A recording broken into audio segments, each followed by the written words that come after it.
ಮಾಡಿದಂಥ ಲೋಪದಿಂದಾಗಿ ಸಾರ್ವಜನಿಕರು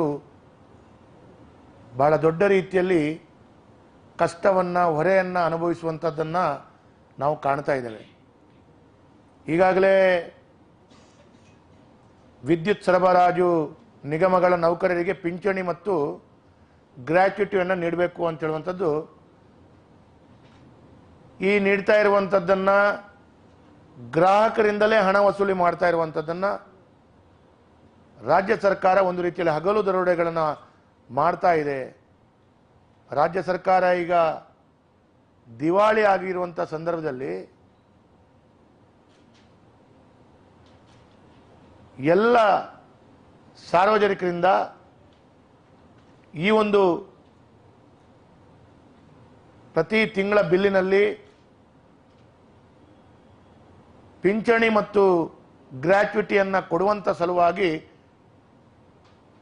ಗ್ರಾಹಕರಿಗೆ ಬಹಳ ದೊಡ್ಡ ರೀತಿಯಲ್ಲಿ ಹೊರೆಯನ್ನು ಮಾಡ್ತಾ ಇರುವಂಥದ್ದನ್ನು, ಈ ರೀತಿ ದರೋಡೆ ಮಾಡ್ತಿರುವಂಥ ರಾಜ್ಯ ಕಾಂಗ್ರೆಸ್ ಸರ್ಕಾರ ಇದೀಗ ತನ್ನ ತಪ್ಪನ್ನು ತಿದ್ದಿಕೊಳ್ಳಲು ಬದಲು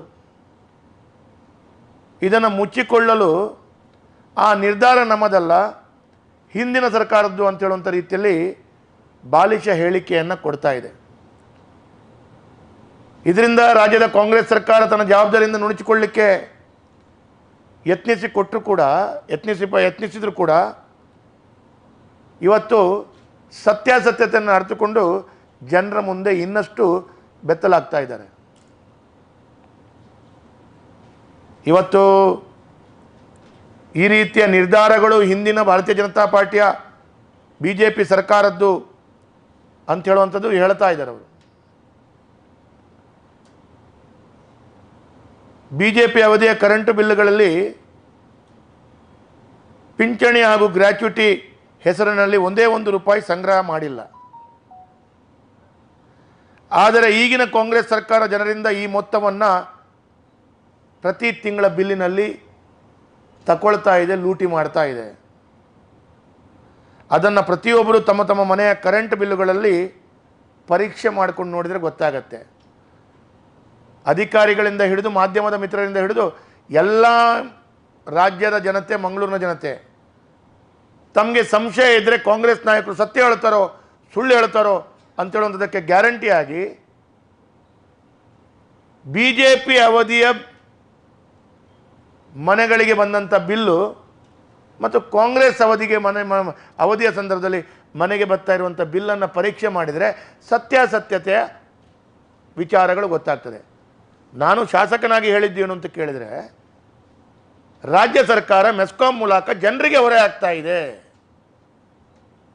ಜನರಿಗೆ ಹೊರೆ ಮಾಡಿದ್ದು ಜನರನ್ನ ಬಿಲ್ಲಲ್ಲಿ ಜನರಿಗೆ ಪ್ರತಿ ಮನೆಗಳಿಗೆ ಬಿಲ್ಲಲ್ಲಿ ಸೇರಿಸಿದ್ದು ಯಾವಾಗ ಅಂತ ಕೇಳಿದರೆ ರಾಜ್ಯ ಸರ್ಕಾರ ಆಡಳಿತಕ್ಕೆ ಬಂದ ನಂತರ. ಹಾಗಾಗಿ ಈ ಸರ್ಕಾರ ಜನತೆಗೆ ತಪ್ಪು ದಿಕ್ಕನ್ನು ಮಾಡುವಂಥ ದೃಷ್ಟಿಯಲ್ಲಿ ಈ ಹಿಂದಿನ ಸರ್ಕಾರ ಮಾಡಿದ್ದು, ಅವತ್ತೇನೋ ಅದಕ್ಕೆ ಕಾಗದ ಬರೆದದ್ದು, ಇವತ್ತೇನೋ ಮಾಡಿದ್ದು ಅಂತ ಹೇಳುವಂಥ ರೀತಿಯ ದಾಖಲೆಗಳನ್ನು ಒಂದು ರೀತಿಯಲ್ಲಿ ಮಾತಾಡ್ತಾ ಇದ್ದಾರೆ. ನಾನಿವತ್ತು ಮಾಧ್ಯಮದ ಮಧ್ಯದಲ್ಲಿ ಒಂದು BJP ಸರ್ಕಾರ ಇರುವಾಗ ಗೃಹ ಬಳಕೆಯ ವಿದ್ಯುತ್ ಬಿಲ್ಲನ್ನು ನಿಮ್ಮ ಎದುರುಗಡೆ ನಾನು ತೋರಿಸ್ತಾ ಇದ್ದೇನೆ. ಇದರಲ್ಲಿ P&G ಸರ್ಚಾರ್ಜ್ ಗವರ್ಮೆಂಟ್ ಪೋರ್ಷನ್ ನಮ್ಮ ಸರ್ಕಾರದ ಅವಧಿಯಲ್ಲಿ 00. ಇದು ನಮ್ಮ ಸರ್ಕಾರದ ಸಂದರ್ಭದ ಬಿಲ್ಲು. ಇದರಲ್ಲಿ ಕೂಡ BJP ಸರ್ಕಾರ ಇರುವಂಥ ಸಂದರ್ಭದಲ್ಲಿ ಹೋದಂಥ ಮನೆಗಳಿಗೆ ರೆಸಿಡೆನ್ಷಿಯಲ್ ಬಿಲ್ಲು ಮತ್ತು ವಾಣಿಜ್ಯ ಬಳಕೆ ವಿದ್ಯುತ್ ಬಿಲ್, ಈ 2 ಬಿಲ್ಲು ಕೂಡ ನಿಮ್ಮ ಹತ್ರ ಹಿಂದೆ ಮುಂದೆ ನಾನು ಪ್ರಿಂಟ್ ಮಾಡಿ ತಂದಿದ್ದೇನೆ. ಈ ಬಿಲ್ಲುಗಳಲ್ಲಿ ಎಲ್ಲಿಯೂ ಕೂಡ ಸರ್ಚಾರ್ಜ್ ಮತ್ತು ಯಾವುದೇ ಗ್ರ್ಯಾಚ್ಯುಟಿಗಳು ನಾವು ಯಾವುದೇ ವ್ಯಕ್ತಿಗಳಿಂದ ಸಂಗ್ರಹ ಮಾಡ್ತಾ ಇಲ್ಲ ಅಂತ ಹೇಳೋದಕ್ಕೆ ಈ ಬಿಲ್ ದಾಖಲೆ. ಇವತ್ತು ಕಾಂಗ್ರೆಸ್ ಸರ್ಕಾರ ಬಂದ ನಂತರ ಗೃಹ ಬಳಕೆಯ ಬಿಲ್ಲಿಗೆ P&G ಸರ್ಚಾರ್ಜ್ ಗವರ್ಮೆಂಟ್ ಪೋರ್ಷನ್ ₹79 ತೆಗಿತಾ ಇದ್ದಾರೆ. ಇದು ಗೃಹ ಬಳಕೆಗೆ. ಅದೇ ರೀತಿ ವಾಣಿಜ್ಯ ಬಳಕೆಯ ವಿದ್ಯುತ್ಗಳಲ್ಲಿ ಇನ್ನೊಂದು ವಾಣಿಜ್ಯ ಇಲಾಖೆಗೆ 115 ರೂಪಾಯಿ ತೆಗೆದುಕೊಳ್ತಾ ಇದ್ದಾರೆ. ಹಾಗಾಗಿ ನಾನು ಹೇಳಿದಂಥ ಮಾತೇನು, ನೀವು ಗ್ರಾಹಕರೊಂದಿಗೆ ಪಡ್ಕೊಳ್ತಾ ಇದ್ದೀರಿ, ಗ್ರಾಹಕರಿಂದ ಪಡ್ಕೊಳ್ಳುವಂಥದ್ದು ಸರಿಯಲ್ಲ. ಇವತ್ತು ನಾನು ಶಾಸಕನಾಗಿ ಹೇಳ್ತೇನೆ, ಇವತ್ತು ನಮ್ಮ ಕಾಂಗ್ರೆಸ್ ಈ ರೀತಿಯ ಜನರಿಗೆ ತಪ್ಪು ದಾರಿಯಲ್ಲಿ ದಿಕ್ಕು ತಪ್ಪಿಸುವ ಹೇಳಿಕೆಯನ್ನು ನೀಡುತ್ತಾ ಜನರಿಗೆ ಮರಳು ಮಾಡುವಂಥದ್ದು ಇದೇ ಮೊದಲಲ್ಲ, ಸಾವಿರಾರು ಬಾರಿ ಮಾಡಿದ್ದಾರೆ ಅವರು. ಆದರೆ ದಯವಿಟ್ಟು ಕ್ಷಮೆ ಯಾಚಿಸಿ. ನಿಮ್ಮ ಸರ್ಕಾರ ಬಂದ ನಂತರನೇ ಈ ಬಿಲ್ಲಲ್ಲಿ ಸರ್ಚಾರ್ಜ್ ಆ್ಯಂಡ್ ಗ್ರ್ಯಾಚ್ಯುಟಿಯನ್ನು ಹಾಕಿದ್ದು. ನಮ್ಮ ಸರ್ಕಾರದ ಅಖೇರ ದಿನ ತನಕ ಸರ್ಚಾರ್ಜ್ ಮತ್ತು ಗ್ಯಾರಂಟಿ ಹಾಕದೇ ಇರುವಂಥ ಬಿಲ್ಲುಗಳ ಕಾಪಿಗಳನ್ನು ನಾನು ಮಾಧ್ಯಮದ ಮುಂದೆ ತೋರಿಸ್ತಾ ಇದ್ದೇನೆ. ಇದರಿಂದ ಸತ್ಯಾಸತ್ಯ ತಿಳ್ಕೊಳ್ಳಿದೆ. ಇನ್ನಾದರೂ ಕ್ಷಮೆಯನ್ನೇ ಯಾಚಿಸಿ, ಜನರಿಗೆ ನಾವು ಡೋಂಗಿ ಮಾಡಿದಿರಿ, ಹಗಲು ದರೋಡೆ ಮಾಡಿದಿರಿ ಅಂತೇಳಿ ಒಪ್ಪಿಕೊಳ್ಳುವಂಥ ಕೆಲಸ ಕಾರ್ಯಗಳನ್ನು ಮಾಡಿ. ಈ ದಾಖಲೆಗಳನ್ನು ಕಂಡಾಗ 100ಕ್ಕೆ 100 ರುಜುವಾತಾಗತ್ತೆ. ನಾನು ಇವತ್ತು ಸರ್ಕಾರಕ್ಕೆ ಒಂದು ಮಾತನ್ನು ಹೇಳಲಿಕ್ಕೆ ಬಯಸ್ತಾ ಇದ್ದೇನೆ. ನೀವು ಸರ್ಕಾರ ನಡೆಸುವವರು ಸ್ವಾಮಿ. ನೀವು ಕಾಂಗ್ರೆಸ್ನ ಇವತ್ತಿನ ನಮ್ಮ ಜಿಲ್ಲೆಯ ನಾಯಕರುಗಳು ಹೇಳಿಕೆ ನೋಡಿದಾಗ ಅವರು ವಿರೋಧ ಪಕ್ಷದಲ್ಲಿದ್ದ ಹಾಗೆ ಹೇಳಿಕೆ ಕೊಡ್ತಾ ಇದ್ದಾರೆ. ಅವರು ಆಡಳಿತ ಪಕ್ಷದಲ್ಲಿದ್ದಾರೆ. ಆಡಳಿತ ಪಕ್ಷದ ಜವಾಬ್ದಾರಿ ಏನು ಅಂತ ಹೇಳುವಂಥದ್ದು ಸಾಮಾನ್ಯ ಜ್ಞಾನ ಇಲ್ಲದೆ ಮಾತಾಡ್ತಾರೆ. ನಾನು ಕೇಳ್ತಾ ಇದ್ದೇನೆ, ನೀವು ಆಡಳಿತ ಪಕ್ಷದಲ್ಲಿದ್ದೀರಿ, ನಿಮಗೆ ತಾಕತ್ತಿದ್ರೆ, ನಿಮಗೆ ಧೈರ್ಯ ಇದ್ದರೆ, ನಿಮ್ಮ ಆಡಳಿತ ಸರಿ ಅಂತ ತೋರಿಸಿದ್ರೆ, ನಮ್ಮ ಅವಧಿಯಲ್ಲಿ ಹೇಗೆ ಬಿಲ್ಲಿನಲ್ಲಿ ಬರ್ತಾ ಇರಲಿಲ್ವೋ ಅದೇ ರೀತಿಯಲ್ಲಿ ಈಗಲೂ ಕೂಡ ಬಿಲ್ಲಲ್ಲಿ ಬರದ ರೀತಿಯಲ್ಲಿ ಅದನ್ನು ತೆಗೆಯುವಂಥ ಕೆಲಸ ಕಾರ್ಯಗಳನ್ನು ಮಾಡಿ ನಿಮ್ಮ ಸಾಮರ್ಥ್ಯವನ್ನು ತೋರಿಸಿ. ಅದರ ನಂತರದ ಒಂದು ಪ್ರಶ್ನೆ, ನಾನು ನಮ್ಮ ಅವಧಿಯಲ್ಲಿ ಮಾಡಿದ್ದೀರಿ, ಅದಕ್ಕೆ ಬೇಕಾದಂಥ ಎಲ್ಲ ಏನೋ ದಾಖಲಾತಿಗಳನ್ನು ಮಾಡಿಕೊಂಡಿದ್ದಾರೆ ಅಂತ ನೀವು ಹೇಳ್ತೀರಿ ಅಂತ ಹೇಳಿದ್ರೆ, ನಮ್ಮ ಅವಧಿಗಳಲ್ಲಿ ಸಾವಿರಾರು ಕೆಲಸ ಕಾರ್ಯಗಳನ್ನು ಮಾಡಿದ್ದೇವೆ, ಅದನ್ನು ಹಿಂಪಡ್ಕೊಂಡಿದ್ದೀರಿ ನೀವು. ನಾವು ಗೋ ಹತ್ಯೆ ನಿಷೇಧವನ್ನು ನಮ್ಮ ಸರ್ಕಾರದ ಅವಧಿಯಲ್ಲಿ ನಾವು ಮಾಡಿದ್ವಿ. ವೋಟ್ ಬ್ಯಾಂಕ್ ರಾಜಕಾರಣಕ್ಕೋಸ್ಕರ ಅದು ಹಿಂಪಡ್ಕೊಳ್ತೀರಿ. ಅದು ಹಿಂಪಡ್ಕೊಳ್ಳುವಂಥ ಸಾಮರ್ಥ್ಯ ಸಾಹಸ ನಿಮಗಿದೆ ಅಂತೇಳಿ ಆದರೆ ಈ ಪೆನ್ಷನ್ ಮತ್ತು ಈ ಗ್ರ್ಯಾಚ್ಯುಟಿಯನ್ನು ಹಿಂಪಡ್ಕೊಳ್ಳುವಂಥ ಸಾಹಸ ಮತ್ತು ಧೈರ್ಯವನ್ನು ತೋರಿ. ಈ ಪೆನ್ಷನ್ ಮತ್ತು ಈ ಗ್ರ್ಯಾಚ್ಯುಟಿಯನ್ನು ಹಿಂಪಡ್ಕೊಂಡು ಜನರಿಗೆ ನ್ಯಾಯವನ್ನು ದೊರಕಿಸಿಕೊಡಿ ಅಂತ ಹೇಳ್ತೇನೆ. ಯಡಿಯೂರಪ್ಪ ಮತ್ತು ಬೊಮ್ಮಾಯಿ ಇರುವಂಥ ಸಂದರ್ಭದಲ್ಲಿ ಸಾವಿರಾರು ಕೋಟಿ ರೂಪಾಯಿ ಅನುದಾನಗಳು ನಮ್ಮ ಜಿಲ್ಲೆಗೆ, ಇಡೀ ರಾಜ್ಯದ 10 ಅಭಿವೃದ್ಧಿ ಕಾರ್ಯಗಳಿಗೆ ಕೊಟ್ಟದ್ದನ್ನು, ಆ ಆದೇಶವನ್ನು ತಡೆ ಹಿಡಿದು ಆ ಎಲ್ಲ ಕಾಮಗಾರಿಗಳು ಒನ್ ಡೇ ಮಾರ್ನಿಂಗ್ ಆ ಎಲ್ಲ ಕಾಮಗಾರಿಗಳನ್ನು ತಡೆ ಹಿಡಿಯಲಾಗಿದೆ, ಇನ್ನದನ್ನು ಮಾಡಲಿಕ್ಕಿಲ್ಲ ಅಂತೇಳುವಂಥ ಆದೇಶ ಕೊಡಲಿಕ್ಕೆ ನಿಮಗೆ ಧೈರ್ಯ ಇತ್ತು, ನಿಮಗೆ ತಾಕತ್ತಿದೆ. ಇವತ್ತು ಕೂಡ ಅದನ್ನೇ ಮಾಡಿ ಜನರಿಗೆ ನ್ಯಾಯವನ್ನು ದೊರಕಿಸಿಕೊಡಿ. ಇವತ್ತು 1 ವರ್ಷಗಳಲ್ಲಿ ಸರಿಸುಮಾರು 10,000 ಕೋಟಿ, 3 ವರ್ಷಗಳಲ್ಲಿ 30,000 ಕೋಟಿಗೂ ಅಧಿಕ ರೂಪಾಯಿ ದರೋಡೆ ಮಾಡಿಕೊಂಡು ಒಂದು ಕಡೆಯಿಂದ ಗ್ಯಾರಂಟಿ ಕೊಡ್ತಾ ಇದ್ದೀರಿ ಅಂತ ಹೇಳುವಂಥದ್ದು ತೋರಿಸ್ಕೊಂಡು, ಗ್ಯಾರಂಟಿಗಿಂತ 10 ಪಟ್ಟು ದೊಡ್ಡ ಅನುದಾನ ಹಣವನ್ನು ಈ ರೀತಿ ಹಗಲು ದರೋಡೆ ಮಾಡುವಂಥದ್ದು, ಇದು ಎಲ್ಲರೂ ಜನತೆ ಗಮನಿಸ್ತಾ ಇದ್ದಾರೆ. ಎಲ್ಲರೂ ಜನತೆ ಇದನ್ನು 100ಕ್ಕೆ 100 ನೋಡ್ತಾ ಇದ್ದಾರೆ.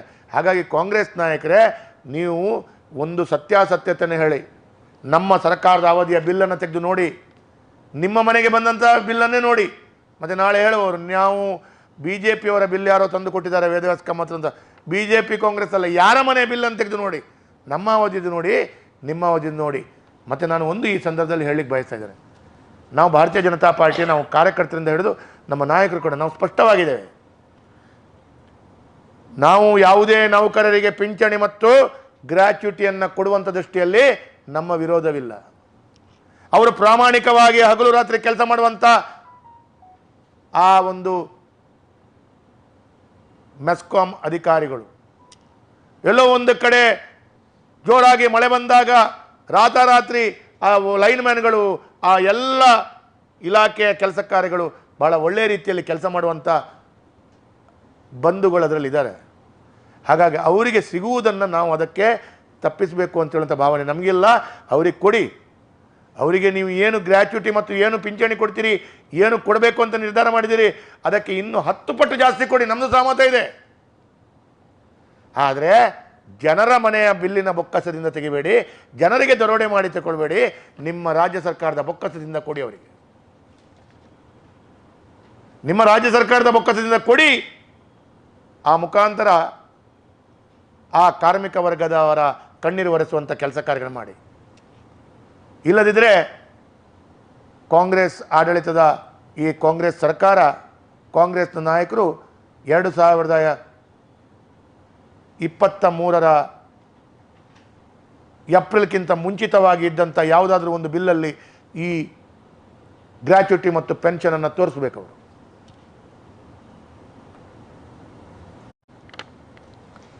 ಎಲ್ಲ ಹಳೆಯ ಮೀಟರ್ಗಳನ್ನು ತೆಗೆದುಹಾಕಿ ಹೊಸ ಸ್ಮಾರ್ಟ್ ಮೀಟರ್ಗಳನ್ನು ಕಡ್ಡಾಯವಾಗಿ ಅಳವಡಿಸಲು ಬೆಸ್ಕಾಂ ವ್ಯಾಪ್ತಿಯಲ್ಲಿ ಬಹಳ ದೊಡ್ಡ ಹುನ್ನಾರ ಮಾಡಿಕೊಂಡು ಇದನ್ನು ಇನ್ನು ಮುಂದಿನ ದಿನಗಳಲ್ಲಿ ಮೆಸ್ಕಾಂ ಹಂತದಲ್ಲಿ ಕೂಡ ಮಂಗಳೂರು ಮತ್ತು ರಾಜ್ಯದ ಇನ್ನಿತರ ಎಲ್ಲ ಭಾಗದಲ್ಲಿ ಈ ರೀತಿಯ ದರೋಡೆಯನ್ನು ಮಾಡಲಿಕ್ಕೆ ತಾವು ಚಿಂತನೆಯನ್ನು ಮಾಡ್ತಾ ಇದ್ದೀರಿ. ದಿವಾಳಿ ಆಗಿರುವಂಥ ಸರ್ಕಾರಕ್ಕೆ ಇದೊಂದು ಭಾಳ ದೊಡ್ಡ ರೀತಿಯಲ್ಲಿ ಶಕ್ತಿ ಕೊಡ್ತಾ ಇದೆ ಅಂತ ಹೇಳುವಂಥದ್ದು ನಿಮ್ಮ ಒಳಗಿನ ಎಲ್ಲ ಕಾಂಗ್ರೆಸ್ ಪಾರ್ಟಿಯ ಎಲ್ಲರ ಭಾವನೆಗಳು ಅಂತ ನಾನು ತಿಳ್ಕೊಂಡಿದ್ದೇನೆ. ಇವತ್ತು ಜನಸಾಮಾನ್ಯರಿಂದ ದೋಚಿ ಸಾವಿರಾರು ಕೋಟಿ ದೋಚಲು ಸಿದ್ಧವಾಗಿದ್ದು 900 ರೂಪಾಯಿಂದ 1500 ರೂಪಾಯಿಗೆ ಸಿಗುವಂಥ ಸ್ಮಾರ್ಟ್ ಮೀಟರ್ ನಮ್ಮ ರಾಜ್ಯದಲ್ಲಿ 10,000 ರೂಪಾಯಿ ಸ್ವಾಮಿ. 1,000 1,500 ಅಂತ ಹೇಳಿದರೆ ಆಲ್ಮೋಸ್ಟ್ 15% ನೀವು ತೆಗೆದುಕೊಳ್ಳುವಂಥದ್ದು 100% ಅಂತ ಹೇಳಿದರೆ 1 ರಿಂದ 1,500 ರೂಪಾಯಿ ಬೆಲೆ ಬಾಳುವ ವಸ್ತನ್ನು 10,000ಕ್ಕೆ ಮಾರಾಟ ಮಾಡಿಕೊಳ್ಳುವಂಥ ಮಾನಸಿಕತೆ ಬಂದಿದೆ ಅಂತ ಹೇಳಿದರೆ ನಿಮ್ಮ ವ್ಯಾಪಾರದ ಪ್ರವೃತ್ತಿ, ನೀವು ಇಲ್ಲಿ ಸರ್ಕಾರದ ಆಡಳಿತದಲ್ಲಿ ಸೌಕರ್ಯ ಕೊಡಬೇಕಾದಂಥ ಸ್ಥಾನದಲ್ಲಿ ಕೂತ್ಕೊಂಡು ಈ ರೀತಿ ಹಗಲು ದರೋಡೆ ಮಾಡ್ತಾ ಇದ್ದೀರಿ ಅಂತ ಹೇಳಿದರೆ ನಾಚಿಕೆ ಆಗಬೇಕು. ನಾನು ಇದಕ್ಕೆ ಕೆಲವರು ಹೈಕೋರ್ಟಿಗೆ ಹೋದ ನಂತರ ಹೈಕೋರ್ಟಿನಲ್ಲಿ ರಾಜ್ಯ ಸರ್ಕಾರಕ್ಕೆ ಛೀಮಾರಿ ಕೂಡ ಹಾಕಿದ್ದಾರೆ. ಈ ವಿಷಯದಲ್ಲಿ ಸ್ಮಾರ್ಟ್ ಮೀಟರ್ನ ವಿಷಯದಲ್ಲಿ ಸರ್ಕಾರ ಮಾಡ್ತಿರೋರು ತಪ್ಪು ಅಂತ ಹೇಳುವಂಥದ್ದು ಕೋರ್ಟ್ ಕೂಡ ಹೇಳುವಂಥ ರೀತಿಯಲ್ಲಾಗಿದೆ.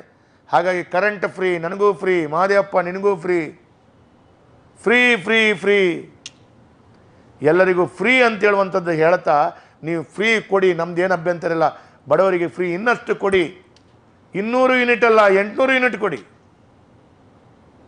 ಅಂದರೆ ಫ್ರೀ ಅಂತೇಳಿ ಈ ರೀತಿ ದರೋಡೆಯನ್ನು ಮಾಡಬೇಡಿ. ನಿಮಗೆ ಆಡಳಿತದಲ್ಲಿ ಅಧಿಕಾರಕ್ಕೆ ಬರಬೇಕು ಅಂತ ಹೇಳುವಂಥ ಕಾರಣ ನೀವು ಫ್ರೀ ಘೋಷಣೆ ಮಾಡಿದ್ದು ಜನರು ಕೇಳಿದ್ದಲ್ಲ ನಿಮ್ಮ ಹತ್ರ. ಈಗ ಹೇಳಿದ್ದನ್ನು ನಡೆಸ್ಕೊಡ್ಬೇಕು ಅಂತ ಹೇಳುವ ಕಾರಣ ಈ ರೀತಿ ದರೋಡೆಯನ್ನು ಮಾಡ್ತಾ ಇದ್ದೀರಿ ಅಂತ ಹೇಳುವಂಥದ್ದು ಇಡೀ ರಾಜ್ಯದ ಜನತೆಗೆ ಇವತ್ತು ಅರಿವಾಗಿದೆ ಅಂತ ಹೇಳುವಂಥದ್ದು ನಾನು ಇವತ್ತು ಹೇಳಲಿಕ್ಕೆ ಬಯಸ್ತಾ ಇದ್ದೇನೆ. ಇದು ಇನ್ನು ಮುಂದಿನ ದಿನಗಳಲ್ಲಿ ಜನರ ಆಕ್ರೋಶ ಯಾವ ರೀತಿಯಲ್ಲಿ ಬರ್ತದೆ ಅಂತ ಹೇಳಿದ್ರೆ ಭಾಳ ದೊಡ್ಡ ರೀತಿಯಲ್ಲಿ ಆಕ್ರೋಶ ಇಡೀ ರಾಜ್ಯ ಸರ್ಕಾರಕ್ಕೆ ಭಾಳ ದೊಡ್ಡ ರೀತಿಯಲ್ಲಿ ಅವ್ಯವಸ್ಥೆಗೆ ಕಾರಣ ಆಗ್ಬೋದು ಅಂತ ಹೇಳುವಂಥದ್ದು ಹೇಳಲಿಕ್ಕೆ ಬಯಸ್ತಿದ್ದೇನೆ. ಇವತ್ತು ಇನ್ನೊಂದು ಅದಕ್ಕೆ ಕೇಳ್ತಾ ಇದ್ದಾನೆ, ಹೆಚ್ಚುವರಿ ಭದ್ರತಾ ಠೇವಣಿ, ಗೃಹ ಬಳಕೆದಾರರಿಗೆ ಹೆಚ್ಚುವರಿ ಭದ್ರತಾ ಠೇವಣಿ ASD ಹೆಸರಿನಲ್ಲಿ ದುಬಾರಿ ವಿದ್ಯುತ್ ಬಿಲ್ಗಳನ್ನು ನೀಡಿ ಈ ಮೂಲಕ ರಾಜ್ಯ ಕಾಂಗ್ರೆಸ್ ಸರ್ಕಾರ ಜನನ್ನು ಸುಲಿಗೆ ಮಾಡ್ತಾ ಇದೆ. ಇದು ಮೂರನೇದ್ದು.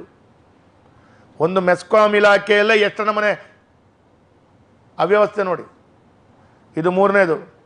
ತಿಂಗಳಿಗೆ 200 ಯೂನಿಟ್ಗಿಂತ ಕಡಿಮೆ ವಿದ್ಯುತ್ ಬಳಸಿ ಉಚಿತ ವಿದ್ಯುತ್ ಗೃಹಜ್ಯೋತಿ ಪಡೆಯುವವರಿಗೂ, ಅಂಥ ಬಡವರಿಗೂ ಕೂಡ ತಿಂಗಳಿಗೆ 200 ಯೂನಿಟ್ಗಿಂತ ಕಡಿಮೆಯಾಗಿ ಎವರೇಜ್ ಆಗಿ ವಿದ್ಯುತ್ ಬಳಸಿ ಉಚಿತ ವಿದ್ಯುತ್ತನ್ನು ಗೃಹಜ್ಯೋತಿಯನ್ನು ಪಡ್ಕೊಳ್ಳುವಂಥ ಬಡವರಿಗೂ ₹5,000 ರೂಪಾಯಿ, 3,800, 3,500 ASD ಕಟ್ಟುವಂತೆ ನೋಟಿಸ್ ನೀಡಲಾಗ್ತಾ ಇದೆ. ಲಾಸ್ಟಿಗೆ ಇಡೀ ರಾಜ್ಯದ ಜನತೆ ನಿಮ್ಮ 200 ಯೂನಿಟು ಬೇಡ ಇತ್ತು ಮರ ನಮಗೆ ಅಂತೇಳಿ ಚಪ್ಪಲಿ ಹಿಡ್ಕೊಂಡು ಹೊಡೆಯುವಂಥ ಪರಿಸ್ಥಿತಿ ಬರುವಂಥ ಎಲ್ಲ ವಾತಾವರಣಗಳು ನಿರ್ಮಾಣ ಆಗಬಹುದು. ನಾನು ಇದನ್ನು ಖಂಡಿಸ್ತೇನೆ. ಇಷ್ಟು ದೊಡ್ಡ ಮೊತ್ತದ ಬಿಲ್ ಈ ಹಿಂದೆ ಬಂದೇ ಇಲ್ಲ ಅಂಥೇಳಿ ಗ್ರಾಹಕರು ಕಣ್ಣೀರು ಹಾಕ್ಕೊಂಡು ನಮ್ಮ ಹತ್ರ ಬರ್ತಾ ಇದ್ದಾರೆ, ನಮ್ಮ ಹತ್ರ ಕೇಳ್ತಾ ಇದ್ದಾರೆ, ಶಾಸಕರೇ ನೀವೇನು ಮಾತಾಡಲ್ಲ ಅಂತ ಹೇಳೋದು ಕೇಳ್ತಾ ಇದ್ದಾರೆ. ಅದಕ್ಕಾಗಿ ವಿದ್ಯುತ್ ಸಂಪರ್ಕ ಕಡಿತಗೊಳಿಸಿದರೆ ಕಷ್ಟ, ವಿದ್ಯುತ್ ಡಿಸ್ಕನೆಕ್ಟ್ ಮಾಡಿದರೆ ಕಷ್ಟ ಅಂಥೇಳಿ ಪಾಪ ಅವರು ಇದನ್ನು ಕಟ್ಟುವಂಥ ಪ್ರಯತ್ನಗಳು ಸಾಲುವ ಮೂಲ ಮಾಡಿ ಕಟ್ಟುವಂಥ ಪ್ರಯತ್ನವನ್ನು ಮಾಡ್ತಾ ಇದ್ದಾರೆ. ಇದು ಈ ರೀತಿ ಪೀಡಿಸುವುದು, ಈ ರೀತಿ ದ್ರೋಹ ಮಾಡೋದು ಎಷ್ಟು ಸರಿ ಅಂಥೇಳಿ ನಾನು ಕಾಂಗ್ರೆಸ್ ನಾಯಕರಿಗೆ ಕೇಳಲಿಕ್ಕೆ ಬಯಸ್ತಾ ಇದ್ದೇನೆ. ಸರ್ಕಾರ ಒಂದು ಕೈಯಲ್ಲಿ ಸವಲತ್ತು ಕೊಟ್ಟ ಹಾಗೆ ಮಾಡಿ ಇನ್ನೊಂದು ಕೈಯಿಂದ ಕಿತ್ತುಕೊಂಡ್ರೆ ಏನು ಪ್ರಯೋಜನ ಎಂದು ಜನಸಾಮಾನ್ಯರು ಕೇಳ್ತಾ ಇದ್ದಾರೆ. ನೀವು ನೋಡಿ, ಪದೇ ಪದೇ ಲೋಡ್ ಶೆಡ್ಡಿಂಗ್, ದಿವಸಕ್ಕೆ ಕೆಲವಾರು ಕಡೆಗಳಲ್ಲಿ, ಇಡೀ ಜಿಲ್ಲೆಗಳಲ್ಲಿ, ನಗರ ಭಾಗದಲ್ಲಿ 24 ಗಂಟೆಗಳಲ್ಲಿ 5, 8, 6, 10, 9 ಗಂಟೆ. ರೈತರು ಕೂಡ ಎಲ್ಲೆಲ್ಲಿ ಅವರ ಕೆಲಸ ಕಾರ್ಯಗಳು ಮಾಡ್ತಾರೆ ಅಲ್ಲಿ ವಿದ್ಯುತ್ ಇಲ್ಲದೆ ಕಣ್ಣೀರು ಹಾಕುವಂಥ ಪರಿಸ್ಥಿತಿ. ಕೈಗಾರಿಕೆಗಳು ವ್ಯವಸ್ಥೆಗಳು ಕರೆಂಟ್ ಇಲ್ಲದೆ ಅವರು ಜನರೇಟ್ನಲ್ಲಿ ತಮ್ಮ ಕೈಗಾರಿಕಾ ಉದ್ಯಮಗಳನ್ನು ನಡೆಸುವಂಥ ರೀತಿ, ಇದನ್ನೆಲ್ಲವನ್ನು ತೀವ್ರವಾಗಿ ಅನುಭವಿಸ್ತಾ ಇರುವಂಥದ್ದನ್ನು ಕೂಡ ನಾವು ಕಾಣ್ತಾ ಇದ್ದೇವೆ. ಒಟ್ಟಾರೆಯಾಗಿ ರಾಜ್ಯ ಸರ್ಕಾರದ ಧನದಾಹದಿಂದ ವಿದ್ಯುತ್ ಬಳಕೆದಾರರು ಕಂಗಾಲಾಗಿರುವಂಥದ್ದು ಇದು ಸತ್ಯ. ಈಗ ವಿದ್ಯುತ್ ದರ ಹೆಚ್ಚಿಸಿದ್ದು ನಾನೀಗ ಕೇಳುವಂಥದ್ದು, ಈಗ ಕೇಳಿದ್ರೆ ಅವ್ರದ್ದು ಕೇಳಿ, ವಿದ್ಯುತ್ ದರ ಹೆಚ್ಚಿಸಿದ್ದು ಯಾವುದು? ಪ್ರತಿ ಯೂನಿಟ್ಗೆ ವಿದ್ಯುತ್ ದರ ಹೆಚ್ಚು ಮಾಡಿದ್ದಾರೆ.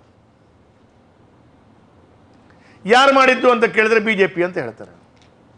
ವಿದ್ಯುತ್ ದರ ಹೆಚ್ಚಿಸಿದ್ದು ನಾವಲ್ಲ, ಯೂನಿಟ್ ದರ ಹೆಚ್ಚಿಸಿದ್ದು ನಾವಲ್ಲ, ಭದ್ರತಾ ಠೇವಣಿ ಹೆಚ್ಚಳ ಮಾಡಿದ್ದು ನಾವಲ್ಲ, ಸ್ಮಾರ್ಟ್ ಮೀಟರ್ ದರ ಹೆಚ್ಚಳ ಮಾಡಿದ್ದು ನಾವಲ್ಲ, ಲೋಡ್ ಶೆಡ್ಡಿಂಗ್ ಮಾಡ್ತಾ ಇರುವುದು ನಾವಲ್ಲ ಎಂದು ಕಾಂಗ್ರೆಸ್ನವರು ಬಾಯಿ ಮಾತಲ್ಲಿ ಹೇಳ್ತಾ ಇದ್ದಾರೆ. ಆದರೆ ಇದೆಲ್ಲವೂ ದಾಖಲೆಗಳು ತೋರಿಸ್ತಾ ಇದೆ ಕಾಂಗ್ರೆಸ್ ಸರ್ಕಾರದ ಅವಧಿಯಲ್ಲಿ ಮಾಡಿದ್ದು. ದಾಖಲೆಗಳು ಎಲ್ಲವೂ ನೀವು ಮಾಡ್ತಾ ಇರುವಂಥದ್ದು ಕಾಣ್ತಾ ಇದೆ. ಹಾಗಾಗಿ ಎಲ್ಲದಕ್ಕೂ BJP ಕಾರಣ ಅಂತಾದರೆ ನೀವು ಅಧಿಕಾರದಲ್ಲಿ ಇರುವುದಾದರೆ ಯಾಕೆ? ರಾಜೀನಾಮೆ ಕೊಟ್ಟು ಮನೆಯಲ್ಲಿ ಕೂತ್ಕೊಳ್ಳೋದು ಒಳ್ಳೆಯದಲ್ವೇ? ಆಡಳಿತದ ಚುಕ್ಕಾಣಿ ಹಿಡ್ಕೊಂಡು ಇದನ್ನು ಸರಿಪಡಿಸ್ಕೊಳ್ಳಿಕ್ಕಾಗದೆ ಬೇರೆಯವರಿಗೆ ಬೊಟ್ಟು ಮಾಡಿ ತೋರಿಸ್ಕೊಳ್ಳುವವರು. ಇತ್ತೀಚೆಗೆ ಒಂದು ವಿಡಿಯೋ ನೋಡಿದೆ ನಾನು. ಸಾರಿಗೆ ಇಲಾಖೆ ನೌಕರರ ಪ್ರೊಟೆಸ್ಟಿನಲ್ಲಿ ಸಿದ್ದರಾಮಯ್ಯರು ಹೋಗಿದ್ರು ನಮ್ಮ ಸರ್ಕಾರ ಇರುವಾಗ. ಯಡಿಯೂರಪ್ಪರಿಗೆ ಒಂದು ಬುದ್ಧಿವಾದ ಹೇಳ್ತಿದ್ರು ಆ ವಿಡಿಯೋದಲ್ಲಿ. ಯಡಿಯೂರಪ್ಪರೇ ಏನು ಮಾಡ್ತಾ ಇದ್ರಿ, ಹಣ ನುಂಗ್ತಿದ್ರಾ, ಹಾಗೆ ಮಾಡ್ತಾ ಇದ್ರಿ, ಆಗಲ್ಲ, ನಾನು ತೊಡೆ ತಟ್ಟಿ ಹೇಳ್ತೇನೆ, ಅನ್ಯಾಯ. ಇವತ್ತು ಸಾರಿಗೆ ಇಲಾಖೆಯವರ ಸ್ಟ್ರೈಕ್ ಮಾಡುವಂಥ ಪರಿಸ್ಥಿತಿ, ಅವರ ಕಣ್ಣೀರು ಒರೆಸುವಂಥ ಪರಿಸ್ಥಿತಿ. ಆವಾಗ ತೊಡೆ ತಟ್ಟಿದ್ದ ಸಿದ್ದರಾಮಯ್ಯರು ಈಗ ಎಲ್ಲಿ ಹೋದರು?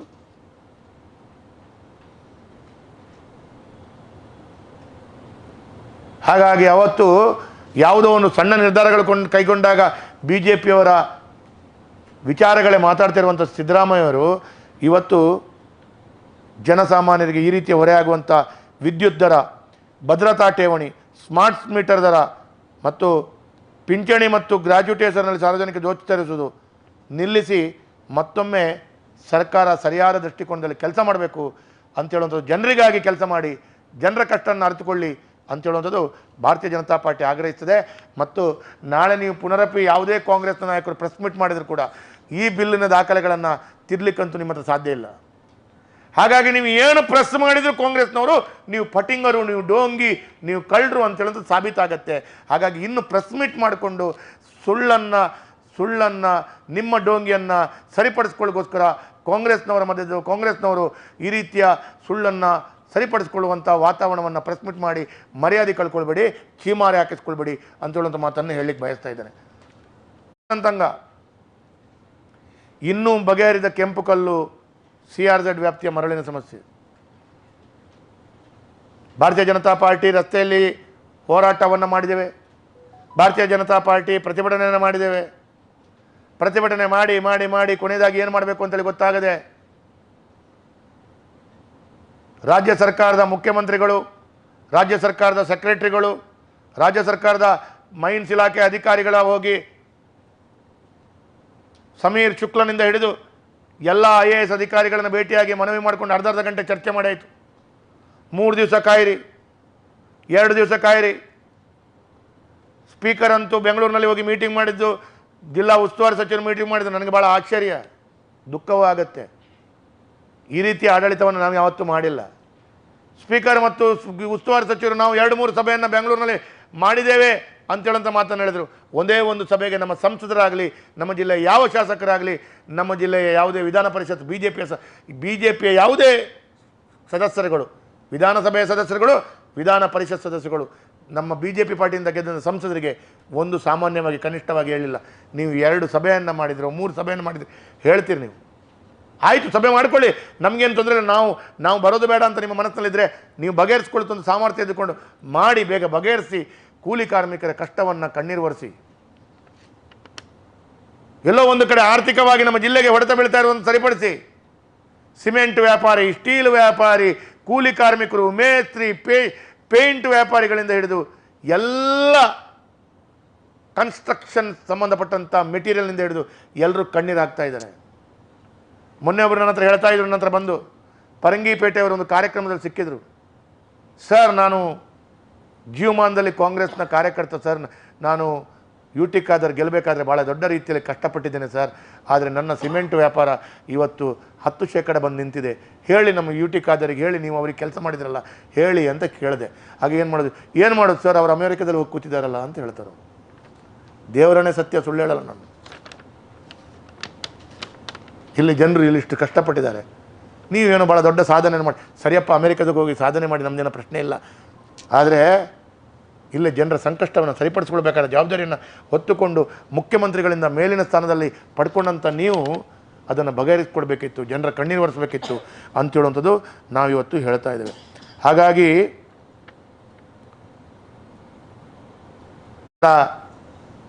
ಕಾಂಗ್ರೆಸ್ ಸರ್ಕಾರ ಆಡಳಿತಕ್ಕೆ ಬಂದ ನಂತರ ಹೇಳಿದೆ, ನಾವು ಆಡಳಿತಕ್ಕೆ ಬಂದರೆ ಪ್ರಣಾಳಿಕೆಯಲ್ಲಿ ಹೇಳಿದ್ದೇವೆ, ನಾವು ಆಡಳಿತಕ್ಕೆ ಬಂದರೆ ಪ್ರತ್ಯೇಕ ಮರಳು ನೀತಿಯನ್ನು ಮಾಡ್ತೇವೆ, CRZ ವ್ಯಾಪ್ತಿಯಲ್ಲಿ ಇನ್ನೊಂದೇನೋ ಮಾಡ್ತೇವೆ. ಅವರ ಪ್ರಣಾಳಿಕೆಯಲ್ಲಿ ಹೇಳ್ತದೆ. ಸ್ವಾಮಿ, ಕಾಂಗ್ರೆಸ್ ಪಾರ್ಟಿಯ ಮೊನ್ನೆ ವಿಧಾನಸಭಾ ಚುನಾವಣೆ ಪ್ರಣಾಳಿಕೆ 2.25 ವರ್ಷ ಆಯ್ತು, ಈಗ 2.5 ವರ್ಷ ಆಯಿತು. ಆ ಪ್ರಣಾಳಿಕೆಯಲ್ಲಿ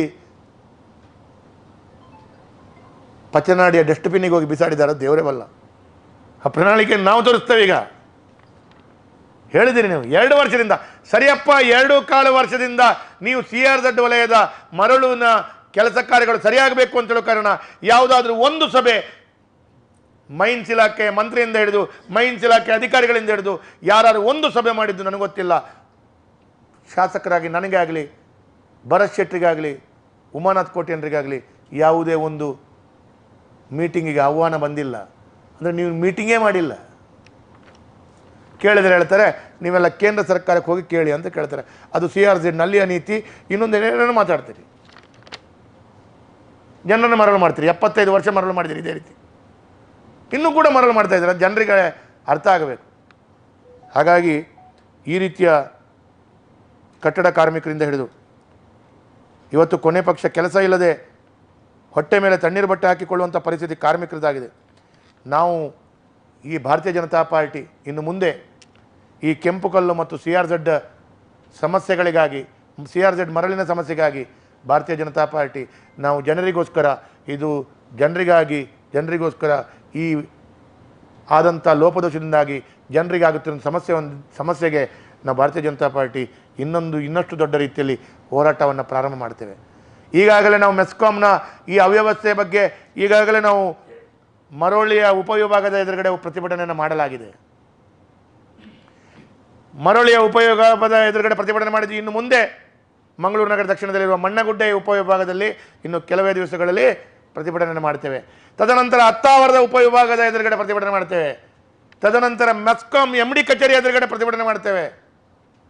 ಇವಾಗ ಒಂದು ಕಡೆಯಲ್ಲಿ ಪ್ರತಿಭಟನೆ ಮಾಡುವಾಗಲೇ ನಮಗೆ ಪೊಲೀಸ್ ಇಲಾಖೆ ಮತ್ತು ಅಧಿಕಾರಿಗಳು ಪರ್ಮಿಷನ್ ಕೊಡಬಾರ್ದು ಅಂತ ಹೇಳುವಾಗ ಪರ್ಮಿಷನ್ ತಗೊಳ್ಬೇಕಾದ್ರೆ ಸಾಕಾಗಿದೆ. ಇನ್ನು ನಾವು ಪ್ರತಿಭಟನೆ ಇನ್ನಷ್ಟು ಮೆಸ್ಕಾಂ ಇಲಾಖೆ ಎದುರುಗಡೆ ಮಾಡ್ತಾ ಹೋದರೆ ಈ ಕಾಂಗ್ರೆಸ್ನ ನಾಯಕರು ಅವರಿಗೆ ಅಲ್ಲಿ ಅನುಮತಿ ಕೊಡಬೇಡಿ, ತಾಲೂಕು ಪಂಚಾಯತ್ ಹೊರಗಡೆ ಮಾತ್ರ ಮಾಡಲಿ ಅಂತೇಳೋ ಮಟ್ಟಕ್ಕೆ ಇವರು ಮಾಡ್ತಾರೆ. ನೀವು ನೋಡಿ, ಅಂದರೆ ಪ್ರತಿಭಟನೆ ಮಾಡಲಿಕ್ಕೂ ಸ್ವತಂತ್ರ ಇಲ್ಲದಂಥ ಸರ್ಕಾರ ಇವತ್ತು ಕಾಂಗ್ರೆಸ್ ಮಾಡ್ತಾ ಇದೆ ಅಂತ ಹೇಳೋದು ಹೇಳಿ ಬಯಸ್ತಾರೆ. ಹಾಗಾಗಿ ಈ ಎಲ್ಲ ವಿಚಾರಗಳನ್ನು ನಾನು ಹೇಳಿಕೊಂಡು ಕಾಂಗ್ರೆಸ್ಸಿಗೆ ನಾಚಿಕೆ ಆಗಬೇಕು. ನೀವು ಆಡಳಿತಕ್ಕೆ ಬಂದಾಗ ಹೇಳಿದ್ದೊಂದು, ಜನರಿಗೆ ಮಾಡುವಂಥ ದ್ರೋಹ ಒಂದು, ಇದು ಎಲ್ಲವನ್ನು ನಾನು ಜನರ ಎದುರುಗಡೆ ಇದನ್ನು ಸರಿಯಾಗಿ ಜನರಿಗೆ ದಾಖಲೆ ಸಮೇತ ತೋರಿಸ್ತಾ ಜನರಿಗೆ ಕಾಂಗ್ರೆಸ್ನವರು ಮಾಡಿದಂಥ ಅನ್ಯಾಯವನ್ನು ಜನರ ಮುಂದೆ ಇಡ್ತಾ ಇದಕ್ಕೆ ಕಾಂಗ್ರೆಸ್ನವರು ಜನರಿಗೆ ಡೋಂಗಿ ಮಾಡಿದ್ದನ್ನು ಸ್ಪಷ್ಟವಾಗಿದೆ, ನೀವು ಡೋಂಗಿಗಾರರು ಅಂತೇಳೋದು ಸ್ಪಷ್ಟವಾಗಿದೆ ಅಂತೇಳೋದು ಹೇಳ್ತಾ ಕಾಂಗ್ರೆಸ್ಸಿಗೆ ಛೀಮಾರಿ ಆಗ್ತಾ ಇದೆ.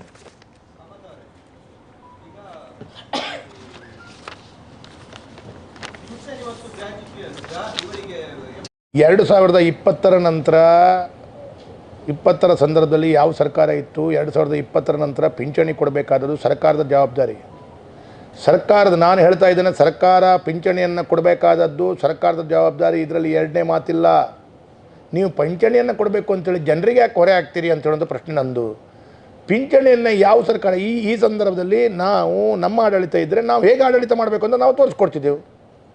ನಾನು ಹೇಳುವಂಥದ್ದು ಜನರಿಂದ ನೀವು ತೆಗೆದುಕೊಳ್ಳಿ ಅಂತ ಹೇಳುವಂಥದ್ದು. ಯಾಕೆ ಅದನ್ನು ನೀವು ಮಾನದಂಡವನ್ನು ಮಾಡ್ತೀರಿ? ನೀವು ಸರ್ಕಾರ ಯಾವುದು ಏನು ಅಂತ ಕೇಳುವಂಥದ್ದು ಪ್ರಶ್ನೆಗಿಂತ ನನ್ನ ಪ್ರಶ್ನೆ ಸ್ಪಷ್ಟ. 2023 ಏಪ್ರಿಲ್ ತಿಂಗಳ ಬಿಲ್ಲನ್ನು ತೆಗೆದು ನೋಡಿದಾಗ ಆ ಪಿಂಚಣಿ ಇರಲಿಲ್ಲ. ಈಗ ಪಿಂಚಣಿ ಬಂದಿದೆ. ಕಾಂಗ್ರೆಸ್ ಸರ್ಕಾರದ ಅವಧಿಯಲ್ಲಿ ಜನರಿಗೆ ಹೊರೆ ಬಿತ್ತು ಅಂತ ಹೇಳುವಂಥದ್ದು ಸ್ಪಷ್ಟ. ಅದರ ಮುಂಚೆ ಎಲ್ಲ ದಾಖಲಾತಿಗಳು ಯಾರ್ಯಾರು ಏನೇನು ಮಾಡಿದ್ದಾರೆ, ಅವರಿಗೆ ಯಾಕೆ ಪಿಂಚಣಿ ಬಂದಿಲ್ಲ, ಅದೆಲ್ಲ ಅದರ ಕಾಗದ ಪತ್ರಗಳು ಏನಾಗಿದೆ, ಇದನ್ನೆಲ್ಲ ಮಾಡಿದರು. ಏನೇ ಕಾಗದ ಪತ್ರಗಳು ಯಾವ ಸರ್ಕಾರ ಮಾಡಿದರೂ ಕೂಡ, ಯಾವುದನ್ನೆಲ್ಲ ಪತ್ರಗಳು ತೋರಿಸಿದ್ರು ಕೂಡ ಜನರಿಗೆ ಹೊರೆ ಹಾಕಿದ್ದು ಯಾವಾಗ? ಪತ್ರ ವ್ಯವಹಾರ ತುಂಬ ಮಾಡ್ತೇವೆ, ಈಗ ಆಚೆ ಈಚೆ ಕಳಿಸ್ತಾ ಇರ್ತೇವೆ. ಜನರಿಗೆ ಹೊರೆ ಬಂದದ್ದು ಯಾವಾಗ? ಕಾಂಗ್ರೆಸ್ ಸರ್ಕಾರದ ಅವಧಿಯಲ್ಲಿ.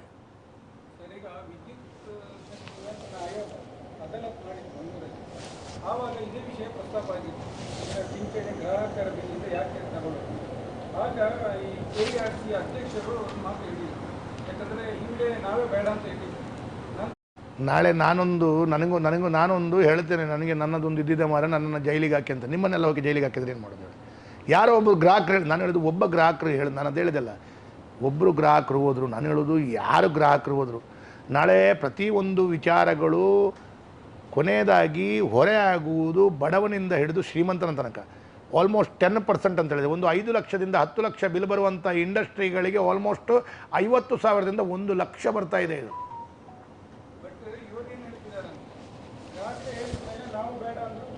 ನಾನು ಒಬ್ಬ ಗ್ರಾಹಕನು 4 ಗ್ರಾಹಕರ ಕೋರ್ಟಿಗೆ ಹೋದಾನ ಅಂತ ಹೇಳಿದೆ. ನಾನು ಹೇಳಿದೆನಲ್ಲ, ಆ ಎಲ್ಲ ವಿಚಾರದ ಬಗ್ಗೆ ನನ್ನದು ಯಾವುದೇ ಪ್ರಶ್ನೆ ಇಲ್ಲ.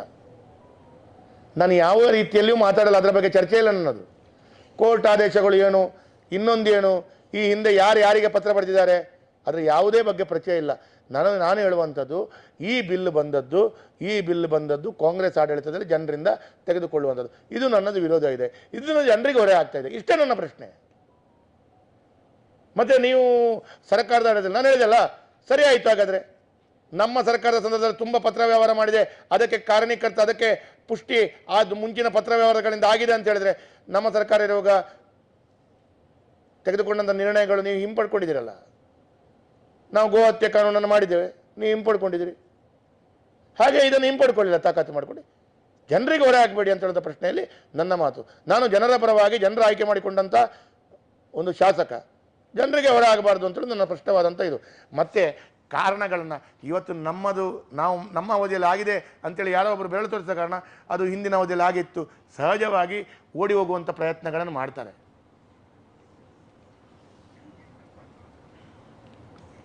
ಹೇಳಿ ಸರ್, ಬೇರೆ ಏನು? ನೀವು ಅದಕ್ಕೆ ನಾನು ಒಂದು ಹೇಳ್ತೀನಲ್ಲ, ನಾನು ಸರ್ 1 ಮಿನಿಟ್, ನಾನು ಅದೇ ಹೇಳಿದೆಲ್ಲ ಸರ್. ನಾನು ನಿಮಗೆ ಸಣ್ಣ ಉದಾಹರಣೆ ಕೊಡ್ತೇನೆ. ಜನರಿಗೆ ಹೊರೆ ಆಗ್ತಾ ಇದೆ ಅಂತೇಳುವಂಥ ದೃಷ್ಟಿಯಲ್ಲಿ ಮಾತನಾಡುವಂಥ ಸ್ವತಂತ್ರವನ್ನು ಒಂದು ಶಾಸಕನಾಗಿ ನನಗೆ ಮಾತಾಡುವಂಥ ಅಧಿಕಾರ ಇದೆ. ಅದನ್ನು ಮಾತಾಡುವಂಥದ್ದು ಒಂದು. ನನಗೆ ಏನೋ ಅವರು ಗ್ಯಾರಂಟಿಗಳನ್ನು ಕೊಡ್ತಾರೆ. ನಾನು ಹೇಳಿದೆಲ್ಲ, ಗ್ಯಾರಂಟಿಯನ್ನು ಕೊಡಿ. ನೀವು 200 ಯೂನಿಟ್ ಕೊಡ್ತಾ ಇದ್ದೀರಿ, ಮಹಾದೇವಪ್ಪ ನಿನಗೂ ಫ್ರೀ 200 ಯೂನಿಟ್ ಅಂತ ಹೇಳಿದ ನಂತರ ಇಡೀ 1 ವರ್ಷದ ಬಿಲ್ಲನ್ನು ರೇಷಿಯೋ ಮಾಡಿಕೊಂಡು ಅದಕ್ಕೆ ಡಿವೈಡೆಡ್ ಬೈ 12 ಮಾಡಿಕೊಂಡು ಏನೋ ಒಂದು ಫಾರ್ಮುಲಾ ಮಾಡಿದಿರಿ. ಇದಕ್ಕೆ ನನ್ನ ವಿರೋಧ. ನೀವು 200 ಯೂನಿಟ್ ಅಲ್ಲ 400 ಯೂನಿಟ್ ಕೊಡಿ, ಐ ವೆಲ್ಕಮ್. ನಿಮ್ಮ ಸರ್ಕಾರ ಇನ್ನಷ್ಟು ಜಾಸ್ತಿ ಕೊಡಿ ಜನರಿಗೆ. ನೀವು ಆಡಳಿತಕ್ಕೆ ಬರಬೇಕು ಅಂತ ನೀವು ಪ್ರಾಮಿಸ್ ಮಾಡಿದಿರಿ, ಕೊಡಿ. ನೀವು 200 ಯೂನಿಟ್ ಕೊಡ್ತೀರಿ ಅಂದರೆ ನೀವು ಎಲ್ಲರಿಗೂ 200 ಯೂನಿಟ್ ಕೊಡಿ, ನಂದು ಏನು ಅಭ್ಯಂತರ ಇಲ್ಲ. I welcome that. ಬಿಕಾಸ್ ಜನರಿಗೆ ಯಾವುದೋ ಸೌಕರ್ಯ ಸಿಗುವಂಥದ್ದನ್ನು ನಾವು ಅಲ್ಲ ಅಂತ ಹೇಳ್ತಾ ಇಲ್ಲ. ಆದರೆ ಜನರಿಗೆ ಆ ಸೌಕರ್ಯ ಕೊಡ್ತೀವಿ ಅಂತೇಳಿ ನೀವು ಬಾಯಲ್ಲಿ ಮಾತಾಡುವಾಗ ಇಡೀ ರಾಜ್ಯವನ್ನು ಹೇಗೆ ನಡೆಸ್ಕೊಳ್ಬೇಕು ಅಂತ ಹೇಳುವಂಥ ಆರ್ಥಿಕ ವ್ಯವಸ್ಥೆಯನ್ನು ಸರಿಯಾಗಿ ನಿರೂಪಣೆ ಮಾಡಬೇಕಾದ ಜವಾಬ್ದಾರಿ ನಿಮ್ಮದು. ನಾನು ನನ್ನ ಮನೆಯಲ್ಲಿರುವಂಥ ನನ್ನ ಮಗನಿಗೆ ತಿಂಗಳು 5,000 ರೂಪಾಯಿ ಕೊಡ್ತೀನಿ ಅಂತ ಹೇಳಿದ್ರೆ ನನ್ನ ಮನೆ ಖರ್ಚಿಗೆ 5,000 ರೂಪಾಯಿ ಕಟ್ ಮಾಡಿ ಆ ಮಗನಿಗೆ ಕೊಡಬೇಕು ಅಂತೇಳಿ ಹೇಳ್ತಿಲ್ಲ. ಈ ರಾಜ್ಯದ ಎಲ್ಲ ಅಭಿವೃದ್ಧಿಯಿಂದ ಹಿಡಿದು ಎಲ್ಲ ವ್ಯವಸ್ಥೆಗಳು ಅದೇ ರೀತಿ ಹೋಗಬೇಕು, ಅದರ ಒಟ್ಟಿಗೆ ಇದು ನಡಿಬೇಕು. ನೀವು ಕೊಡ್ತೀರಿ ಅಂತ ಹೇಳಿ ನೀವು 200 ಯೂನಿಟ್ ಮತ್ತೊಂದು ಹೇಳುವಾಗ ನಿಮಗೆ ಇಷ್ಟೆಲ್ಲ ಹೊರೆ ಜಾಸ್ತಿ ಮಾಡಬೇಕಾಗ್ತದೆ, ಈ ಎಲ್ಲ ರೇಟ್ ಜಾಸ್ತಿ ಮಾಡಬೇಕಾಗ್ತದೆ ಅಂತ ಸಾಮಾನ್ಯ ಜ್ಞಾನ ಇಲ್ಲದೆ ಒಟ್ಟಾರೆ ಬಂದು ರಾಹುಲ್ ಗಾಂಧಿ ಹತ್ರ ಕೈ ಎತ್ತಿಸಿದ. ನಾನು ಹೇಳುವಂಥದ್ದು ನೀವು ಕೊಡಬೇಕು, 200 ಯೂನಿಟ್ ಕೊಡಿ. ನೀವೇನೋ ವಿದ್ಯಾನಿಧಿ ಅಂತೇಳಿ ಕೆಲಸ ಇಲ್ಲದಂಥ ಯುವಕರಿಗೆ ಪ್ರೋತ್ಸಾಹನ ಕೊಡ್ತೀರಿ, ಅದಕ್ಕೆ 1,500 3,000 ಕೊಡ್ತೀರಿ, 5,000 ಮತ್ತು 10,000 ಕೊಡಿ, ಐ ವೆಲ್ಕಮ್. ಆದರೆ ನೀವು ಎಂತ ಕೊಡ್ತೀರಿ ಅದು ಕೊಡುವಂಥದ್ದು ರಾಜ್ಯ ಸರ್ಕಾರದ ಇನ್ನಿತರ ಅಭಿವೃದ್ಧಿ ಕಾರ್ಯಗಳಿಗೆ. ಅಥವಾ ಈಗ ಆಶಾ ಕಾರ್ಯಕರ್ತರು ಹೇಳ್ತಾ ಇದ್ದಾರೆ, ಬಜೆಟ್ನಲ್ಲಿ 10,000 ರೂಪಾಯಿ ಕೊಡ್ತೀರಂತ ಘೋಷಣೆ ಮಾಡಿ 1,000 ರೂಪಾಯಿ ಕೊಡ್ತೀರಂತ ಹೇಳಿ ಕೊಟ್ಟರು, 1,000 ರೂಪಾಯಿ ಕೂಡ 4 ತಿಂಗಳಾಯ್ತು ನಮ್ಮ ಅಕೌಂಟಿಗೆ ಬಂದಿಲ್ಲ. ನೀವು ಇದನ್ನೆಲ್ಲ ಕೊಡಲಿಕ್ಕೆ ನಿಮಗೆ ಅಧಿಕಾರಕ್ಕೆ ಬರಬೇಕು ಅಂತ ಇದನ್ನೆಲ್ಲ ಕೊಡಲಿಕ್ಕೆ ಹೋಗಿ ಸಾರಿಗೆ ನೌಕರರ ಸಂಬಳ ಇಲ್ಲ, ಆರೋಗ್ಯ ಇಲಾಖೆ ನೌಕರರ ಸಂಬಳ ಇಲ್ಲ, ಟೀಚರ್ಗಳಿಗೆ 4 ತಿಂಗಳ ಸಂಬಳ ಇಲ್ಲ. ನಾಳೆ ಟೀಚರ್ನವರಿಗೆ ನೀವು ಶಾಲೆಯನ್ನು ನಡೆಸೋದು ಹೇಗೆ, ವ್ಯವಸ್ಥೆ ನಡೆಸೋದು ಹೇಗೆ? ನಾನು ಹೇಳುವಂಥದ್ದು, ನೀವು ಇದಕ್ಕೆ ನಾವು ನಿಮ್ಮ ಪಿಂಚಣಿ ಏನು, ನಿಮ್ಮ ಗ್ಯಾರಂಟಿ ಏನು ಕೊಡ್ತಿದ್ರಿ ಅದು ಇನ್ನಷ್ಟು ಒಳ್ಳೆ ರೀತಿಯಲ್ಲಿ ಕೊಡಬೇಕು. 5 ವರ್ಷ ಯಶಸ್ವಿಯಾಗಿ ಕೊಡಬೇಕು. ಇನ್ನು ಬರುವಂಥ ಎಲ್ಲ ಸರ್ಕಾರಗಳು ಕೂಡ ಒಳ್ಳೆಯ ರೀತಿಯಲ್ಲಿ ಇದು ಪಿಂಚಣಿ ಒಳ್ಳೆಯದಿದೆ, ಇದು ಗ್ಯಾರಂಟಿ ಒಳ್ಳೆಯದಿದೆ ಅಂತ ಹೇಳುವಂಥದ್ದು ರೀತಿಯಲ್ಲಿ ಆಗಲಿ, ನಮಗೇನು ಅಭ್ಯಂತರ ಇಲ್ಲ. ಜನರಿಗೆ ಸಿಗೋದು, ಬಡವರಿಗೆ ಸಿಗಬೇಕು.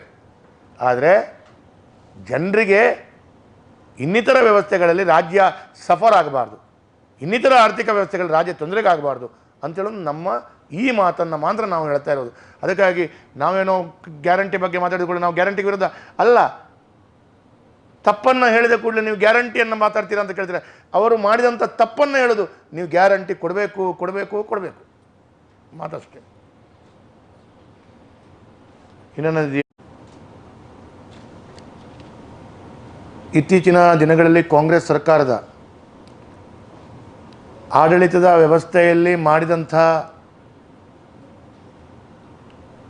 ಲೋಪದಿಂದಾಗಿ ಸಾರ್ವಜನಿಕರು ಬಹಳ ದೊಡ್ಡ ರೀತಿಯಲ್ಲಿ ಕಷ್ಟವನ್ನು, ಹೊರೆಯನ್ನು ಅನುಭವಿಸುವಂಥದ್ದನ್ನು ನಾವು ಕಾಣ್ತಾ ಇದ್ದೇವೆ. ಈಗಾಗಲೇ ವಿದ್ಯುತ್ ಸರಬರಾಜು ನಿಗಮಗಳ ನೌಕರರಿಗೆ ಪಿಂಚಣಿ ಮತ್ತು ಗ್ರ್ಯಾಚ್ಯುಟಿಯನ್ನು ನೀಡಬೇಕು ಅಂತ ಹೇಳುವಂಥದ್ದು, ಈ ನೀಡ್ತಾ ಇರುವಂಥದ್ದನ್ನು ಗ್ರಾಹಕರಿಂದಲೇ ಹಣ ವಸೂಲಿ ಮಾಡ್ತಾ ಇರುವಂಥದ್ದನ್ನು ರಾಜ್ಯ ಸರ್ಕಾರ ಒಂದು ರೀತಿಯಲ್ಲಿ ಹಗಲು ದರೋಡೆಗಳನ್ನು ಮಾಡ್ತಾ ಇದೆ. ರಾಜ್ಯ ಸರ್ಕಾರ ಈಗ ದಿವಾಳಿ ಆಗಿರುವಂಥ ಸಂದರ್ಭದಲ್ಲಿ ಎಲ್ಲ ಸಾರ್ವಜನಿಕರಿಂದ ಈ ಒಂದು ಪ್ರತಿ ತಿಂಗಳ ಬಿಲ್ಲಿನಲ್ಲಿ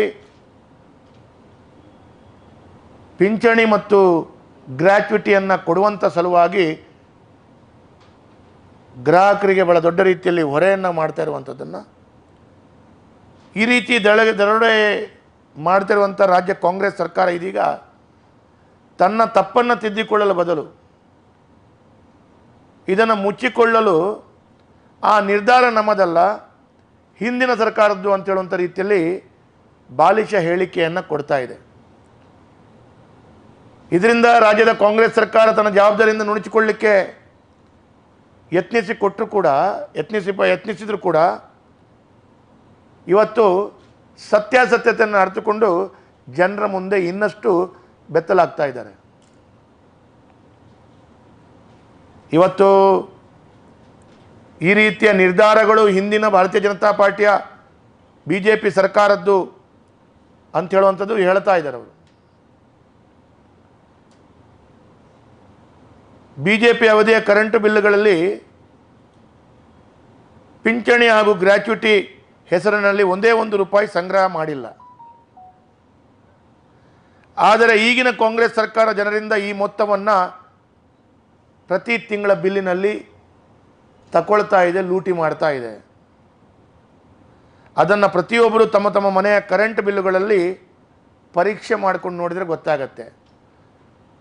ಅಧಿಕಾರಿಗಳಿಂದ ಹಿಡಿದು ಮಾಧ್ಯಮದ ಮಿತ್ರರಿಂದ ಹಿಡಿದು ಎಲ್ಲ ರಾಜ್ಯದ ಜನತೆ, ಮಂಗಳೂರಿನ ಜನತೆ ತಮಗೆ ಸಂಶಯ ಇದ್ದರೆ ಕಾಂಗ್ರೆಸ್ ನಾಯಕರು ಸತ್ಯ ಹೇಳ್ತಾರೋ ಸುಳ್ಳು ಹೇಳ್ತಾರೋ ಅಂತೇಳುವಂಥದ್ದಕ್ಕೆ ಗ್ಯಾರಂಟಿಯಾಗಿ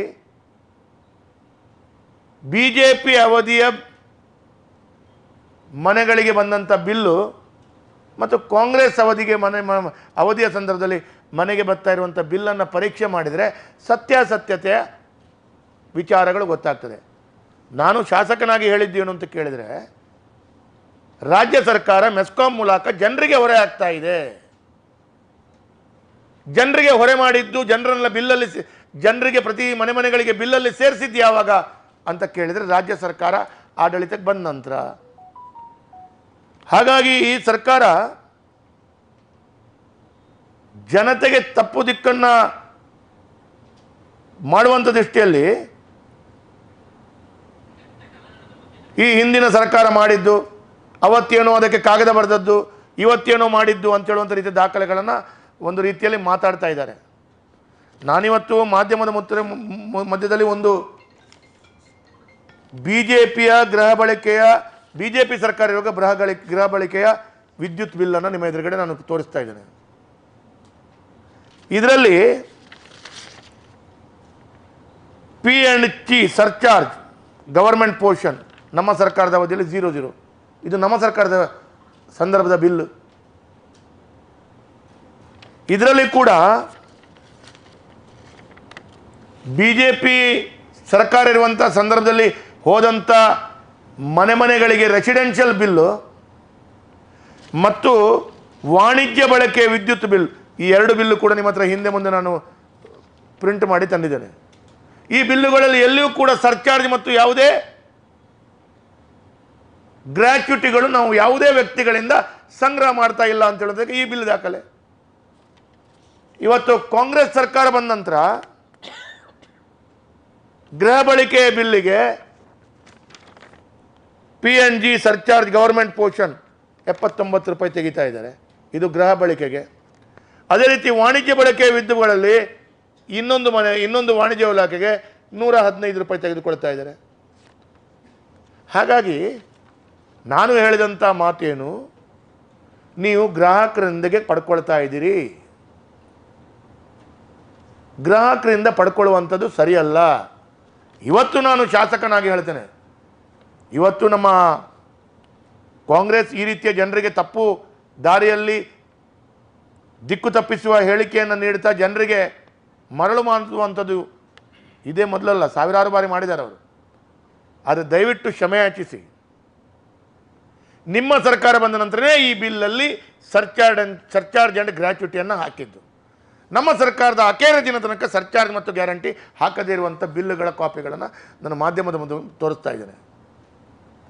ಇದರಿಂದ ಸತ್ಯಾಸತ್ಯ ತಿಳ್ಕೊಳ್ಳಿದೆ. ಇನ್ನಾದರೂ ಕ್ಷಮೆಯನ್ನೇ ಯಾಚಿಸಿ, ಜನರಿಗೆ ನಾವು ಡೋಂಗಿ ಮಾಡಿದಿರಿ, ಹಗಲು ದರೋಡೆ ಮಾಡಿದಿರಿ ಅಂತೇಳಿ ಒಪ್ಪಿಕೊಳ್ಳುವಂಥ ಕೆಲಸ ಕಾರ್ಯಗಳನ್ನು ಮಾಡಿ. ಈ ದಾಖಲೆಗಳನ್ನು ಕಂಡಾಗ 100ಕ್ಕೆ 100 ರುಜುವಾತಾಗತ್ತೆ. ನಾನು ಇವತ್ತು ಸರ್ಕಾರಕ್ಕೆ ಒಂದು ಮಾತನ್ನು ಹೇಳಲಿಕ್ಕೆ ಬಯಸ್ತಾ ಇದ್ದೇನೆ. ನೀವು ಸರ್ಕಾರ ನಡೆಸುವವರು ಸ್ವಾಮಿ. ನೀವು ಕಾಂಗ್ರೆಸ್ನ ಇವತ್ತಿನ ನಮ್ಮ ಜಿಲ್ಲೆಯ ನಾಯಕರುಗಳು ಹೇಳಿಕೆ ನೋಡಿದಾಗ ಅವರು ವಿರೋಧ ಪಕ್ಷದಲ್ಲಿದ್ದ ಹಾಗೆ ಹೇಳಿಕೆ ಕೊಡ್ತಾ ಇದ್ದಾರೆ. ಅವರು ಆಡಳಿತ ಪಕ್ಷದಲ್ಲಿದ್ದಾರೆ. ಆಡಳಿತ ಪಕ್ಷದ ಜವಾಬ್ದಾರಿ ಏನು ಅಂತ ಹೇಳುವಂಥದ್ದು ಸಾಮಾನ್ಯ ಜ್ಞಾನ ಇಲ್ಲದೆ ಮಾತಾಡ್ತಾರೆ. ನಾನು ಕೇಳ್ತಾ ಇದ್ದೇನೆ, ನೀವು ಆಡಳಿತ ಪಕ್ಷದಲ್ಲಿದ್ದೀರಿ, ನಿಮಗೆ ತಾಕತ್ತಿದ್ರೆ, ನಿಮಗೆ ಧೈರ್ಯ ಇದ್ದರೆ, ನಿಮ್ಮ ಆಡಳಿತ ಸರಿ ಅಂತ ತೋರಿಸಿದ್ರೆ, ನಮ್ಮ ಅವಧಿಯಲ್ಲಿ ಹೇಗೆ ಬಿಲ್ಲಿನಲ್ಲಿ ಬರ್ತಾ ಇರಲಿಲ್ವೋ ಅದೇ ರೀತಿಯಲ್ಲಿ ಈಗಲೂ ಕೂಡ ಬಿಲ್ಲಲ್ಲಿ ಬರದ ರೀತಿಯಲ್ಲಿ ಅದನ್ನು ತೆಗೆಯುವಂಥ ಕೆಲಸ ಕಾರ್ಯಗಳನ್ನು ಮಾಡಿ ನಿಮ್ಮ ಸಾಮರ್ಥ್ಯವನ್ನು ತೋರಿಸಿ. ಅದರ ನಂತರದ ಒಂದು ಪ್ರಶ್ನೆ, ನಾನು ನಮ್ಮ ಅವಧಿಯಲ್ಲಿ ಮಾಡಿದ್ದೀರಿ, ಅದಕ್ಕೆ ಬೇಕಾದಂಥ ಎಲ್ಲ ಏನೋ ದಾಖಲಾತಿಗಳನ್ನು ಮಾಡಿಕೊಂಡಿದ್ದಾರೆ ಅಂತ ನೀವು ಹೇಳ್ತೀರಿ ಅಂತ ಹೇಳಿದ್ರೆ, ನಮ್ಮ ಅವಧಿಗಳಲ್ಲಿ ಸಾವಿರಾರು ಕೆಲಸ ಕಾರ್ಯಗಳನ್ನು ಮಾಡಿದ್ದೇವೆ, ಅದನ್ನು ಹಿಂಪಡ್ಕೊಂಡಿದ್ದೀರಿ ನೀವು. ನಾವು ಗೋಹತ್ಯೆ ನಿಷೇಧವನ್ನು ನಮ್ಮ ಸರ್ಕಾರದ ಅವಧಿಯಲ್ಲಿ ನಾವು ಮಾಡಿದ್ವಿ. ವೋಟ್ ಬ್ಯಾಂಕ್ ರಾಜಕಾರಣಕ್ಕೋಸ್ಕರ ಅದು ಹಿಂಪಡ್ಕೊಳ್ತೀರಿ. ಅದು ಹಿಂಪಡ್ಕೊಳ್ಳುವಂಥ ಸಾಮರ್ಥ್ಯ ಸಾಹಸ ನಿಮಗಿದೆ ಅಂತೇಳಿ ಆದರೆ ಈ ಪೆನ್ಷನ್ ಮತ್ತು ಈ ಗ್ರ್ಯಾಚ್ಯುಟಿಯನ್ನು ಹಿಂಪಡ್ಕೊಳ್ಳುವಂಥ ಸಾಹಸ ಮತ್ತು ಧೈರ್ಯವನ್ನು ತೋರಿ. ಈ ಪೆನ್ಷನ್ ಮತ್ತು ಈ ಗ್ರ್ಯಾಚ್ಯುಟಿಯನ್ನು ಹಿಂಪಡ್ಕೊಂಡು ಜನರಿಗೆ ನ್ಯಾಯವನ್ನು ದೊರಕಿಸಿಕೊಡಿ ಅಂತ ಹೇಳ್ತೇನೆ. ಯಡಿಯೂರಪ್ಪ ಮತ್ತು ಬೊಮ್ಮಾಯಿ ಇರುವಂಥ ಸಂದರ್ಭದಲ್ಲಿ ಸಾವಿರಾರು ಕೋಟಿ ರೂಪಾಯಿ ಅನುದಾನಗಳು ನಮ್ಮ ಜಿಲ್ಲೆಗೆ ಇಡೀ ರಾಜ್ಯದ 10 ಅಭಿವೃದ್ಧಿ ಕಾರ್ಯಗಳಿಗೆ ಕೊಟ್ಟದ್ದನ್ನು ಆ ಆದೇಶವನ್ನು ತಡೆ ಹಿಡಿದು ಆ ಎಲ್ಲ ಕಾಮಗಾರಿಗಳು ಒನ್ ಡೇ ಮಾರ್ನಿಂಗ್ ಆ ಎಲ್ಲ ಕಾಮಗಾರಿಗಳನ್ನು ತಡೆ ಹಿಡಿಯಲಾಗಿದೆ, ಇನ್ನೊಂದನ್ನು ಮಾಡಲಿಕ್ಕಿಲ್ಲ ಅಂತೇಳುವಂಥ ಆದೇಶ ಕೊಡಲಿಕ್ಕೆ ನಿಮಗೆ ಧೈರ್ಯ ಇತ್ತು, ನಿಮಗೆ ತಾಕತ್ತಿದೆ. ಇವತ್ತು ಕೂಡ ಅದನ್ನೇ ಮಾಡಿ ಜನರಿಗೆ ನ್ಯಾಯವನ್ನು ದೊರಕಿಸಿಕೊಡಿ. ಇವತ್ತು 1 ವರ್ಷಗಳಲ್ಲಿ ಸರಿಸುಮಾರು 10,000 ಕೋಟಿ, 3 ವರ್ಷಗಳಲ್ಲಿ 30,000 ಕೋಟಿಗೂ ಅಧಿಕ ರೂಪಾಯಿ ದರೋಡೆ ಮಾಡಿಕೊಂಡು ಒಂದು ಕಡೆಯಿಂದ ಗ್ಯಾರಂಟಿ ಕೊಡ್ತಾ ಇದ್ದೀರಿ ಅಂತೇಳುವಂಥದ್ದು ತೋರಿಸ್ಕೊಂಡು ಗ್ಯಾರಂಟಿಕ್ಕಿಂತ 10 ಪಟ್ಟು ದೊಡ್ಡ ಅನುದಾನ ಹಣವನ್ನು ಈ ರೀತಿ ಹಗಲು ದರೋಡೆ ಮಾಡುವಂಥದ್ದು, ಇದು ಎಲ್ಲರೂ ಜನತೆ ಗಮನಿಸ್ತಾ ಇದ್ದಾರೆ. ಎಲ್ಲರೂ ಜನತೆ ಇದನ್ನು 100ಕ್ಕೆ 100 ನೋಡ್ತಾ ಇದ್ದಾರೆ. ಹಾಗಾಗಿ ಕಾಂಗ್ರೆಸ್ ನಾಯಕರೇ, ನೀವು ಒಂದು ಸತ್ಯಾಸತ್ಯತೆಯನ್ನು ಹೇಳಿ, ನಮ್ಮ ಸರ್ಕಾರದ ಅವಧಿಯ ಬಿಲ್ಲನ್ನು ತೆಗೆದು ನೋಡಿ, ನಿಮ್ಮ ಮನೆಗೆ ಬಂದಂಥ ಬಿಲ್ಲನ್ನೇ ನೋಡಿ, ಮತ್ತು ನಾಳೆ ಹೇಳುವವರು ನಾವು BJP ಅವರ ಬಿಲ್ ಯಾರೋ ತಂದು ಕೊಟ್ಟಿದ್ದಾರೆ ವೇದವ್ಯಾಸ ಕಾಮತ್ ಅಂತ. BJP ಕಾಂಗ್ರೆಸ್ ಅಲ್ಲ, ಯಾರ ಮನೆ ಬಿಲ್ಲನ್ನು ತೆಗೆದು ನೋಡಿ, ನಮ್ಮ ಅವಧಿದು ನೋಡಿ, ನಿಮ್ಮ ಅವಧಿದು ನೋಡಿ. ಮತ್ತು ನಾನು ಒಂದು ಈ ಸಂದರ್ಭದಲ್ಲಿ ಹೇಳಲಿಕ್ಕೆ ಬಯಸ್ತಾ ಇದ್ದೇನೆ, ನಾವು ಭಾರತೀಯ ಜನತಾ ಪಾರ್ಟಿ, ನಾವು ಕಾರ್ಯಕರ್ತರಿಂದ ಹಿಡಿದು ನಮ್ಮ ನಾಯಕರು ಕೂಡ ನಾವು ಸ್ಪಷ್ಟವಾಗಿದ್ದೇವೆ. ನಾವು ಯಾವುದೇ ನೌಕರರಿಗೆ ಪಿಂಚಣಿ ಮತ್ತು ಗ್ರ್ಯಾಚ್ಯುಟಿಯನ್ನು ಕೊಡುವಂಥ ದೃಷ್ಟಿಯಲ್ಲಿ ನಮ್ಮ ವಿರೋಧವಿಲ್ಲ. ಅವರು ಪ್ರಾಮಾಣಿಕವಾಗಿ ಹಗಲು ರಾತ್ರಿ ಕೆಲಸ ಮಾಡುವಂಥ ಆ ಒಂದು ಮೆಸ್ಕಾಂ ಅಧಿಕಾರಿಗಳು, ಎಲ್ಲೋ ಒಂದು ಕಡೆ ಜೋರಾಗಿ ಮಳೆ ಬಂದಾಗ ರಾತ್ರಿ ಆ ಲೈನ್ ಮ್ಯಾನ್ಗಳು, ಆ ಎಲ್ಲ ಇಲಾಖೆಯ ಕೆಲಸ ಕಾರ್ಯಗಳು ಭಾಳ ಒಳ್ಳೆಯ ರೀತಿಯಲ್ಲಿ ಕೆಲಸ ಮಾಡುವಂಥ ಬಂಧುಗಳು ಅದರಲ್ಲಿದ್ದಾರೆ. ಹಾಗಾಗಿ ಅವರಿಗೆ ಸಿಗುವುದನ್ನು ನಾವು ಅದಕ್ಕೆ ತಪ್ಪಿಸಬೇಕು ಅಂತೇಳುವಂಥ ಭಾವನೆ ನಮಗಿಲ್ಲ. ಅವ್ರಿಗೆ ಕೊಡಿ, ಅವರಿಗೆ ನೀವು ಏನು ಗ್ರ್ಯಾಚ್ಯುಟಿ ಮತ್ತು ಏನು ಪಿಂಚಣಿ ಕೊಡ್ತೀರಿ, ಏನು ಕೊಡಬೇಕು ಅಂತ ನಿರ್ಧಾರ ಮಾಡಿದ್ದೀರಿ, ಅದಕ್ಕೆ ಇನ್ನೂ 10 ಪಟ್ಟು ಜಾಸ್ತಿ ಕೊಡಿ, ನಮ್ಮದು ಸಹಮತ ಇದೆ. ಆದರೆ ಜನರ ಮನೆಯ ಬಿಲ್ಲಿನ ಬೊಕ್ಕಸದಿಂದ ತೆಗಿಬೇಡಿ, ಜನರಿಗೆ ದರೋಡೆ ಮಾಡಿ ತಗೊಳ್ಬೇಡಿ, ನಿಮ್ಮ ರಾಜ್ಯ ಸರ್ಕಾರದ ಬೊಕ್ಕಸದಿಂದ ಕೊಡಿ. ಅವರಿಗೆ ನಿಮ್ಮ ರಾಜ್ಯ ಸರ್ಕಾರದ ಬೊಕ್ಕಸದಿಂದ ಕೊಡಿ. ಆ ಮುಖಾಂತರ ಆ ಕಾರ್ಮಿಕ ವರ್ಗದವರ ಕಣ್ಣೀರು ಒರೆಸುವಂಥ ಕೆಲಸ ಕಾರ್ಯಗಳು ಮಾಡಿ. ಇಲ್ಲದಿದ್ದರೆ ಕಾಂಗ್ರೆಸ್ ಆಡಳಿತದ ಈ ಕಾಂಗ್ರೆಸ್ ಸರ್ಕಾರ, ಕಾಂಗ್ರೆಸ್ನ ನಾಯಕರು 2023 ಏಪ್ರಿಲ್ಗಿಂತ ಮುಂಚಿತವಾಗಿ ಇದ್ದಂಥ ಯಾವುದಾದ್ರೂ ಒಂದು ಬಿಲ್ಲಲ್ಲಿ ಈ ಗ್ರ್ಯಾಚ್ಯುಟಿ ಮತ್ತು ಪೆನ್ಷನನ್ನು ತೋರಿಸಬೇಕು. ಅವರು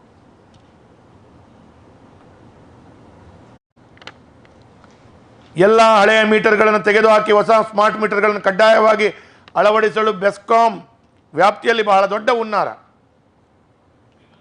ಮಾಡಿಕೊಂಡು ಇದನ್ನು ಇನ್ನು ಮುಂದಿನ ದಿನಗಳಲ್ಲಿ ಮೆಸ್ಕಾಂ ಹಂತದಲ್ಲಿ ಕೂಡ ಮಂಗಳೂರು ಮತ್ತು ರಾಜ್ಯದ ಇನ್ನಿತರ ಎಲ್ಲ ಭಾಗದಲ್ಲಿ ಈ ರೀತಿಯ ದರೋಡೆಯನ್ನು ಮಾಡಲಿಕ್ಕೆ ತಾವು ಚಿಂತನೆಯನ್ನು ಮಾಡ್ತಾ ಇದ್ದೀರಿ.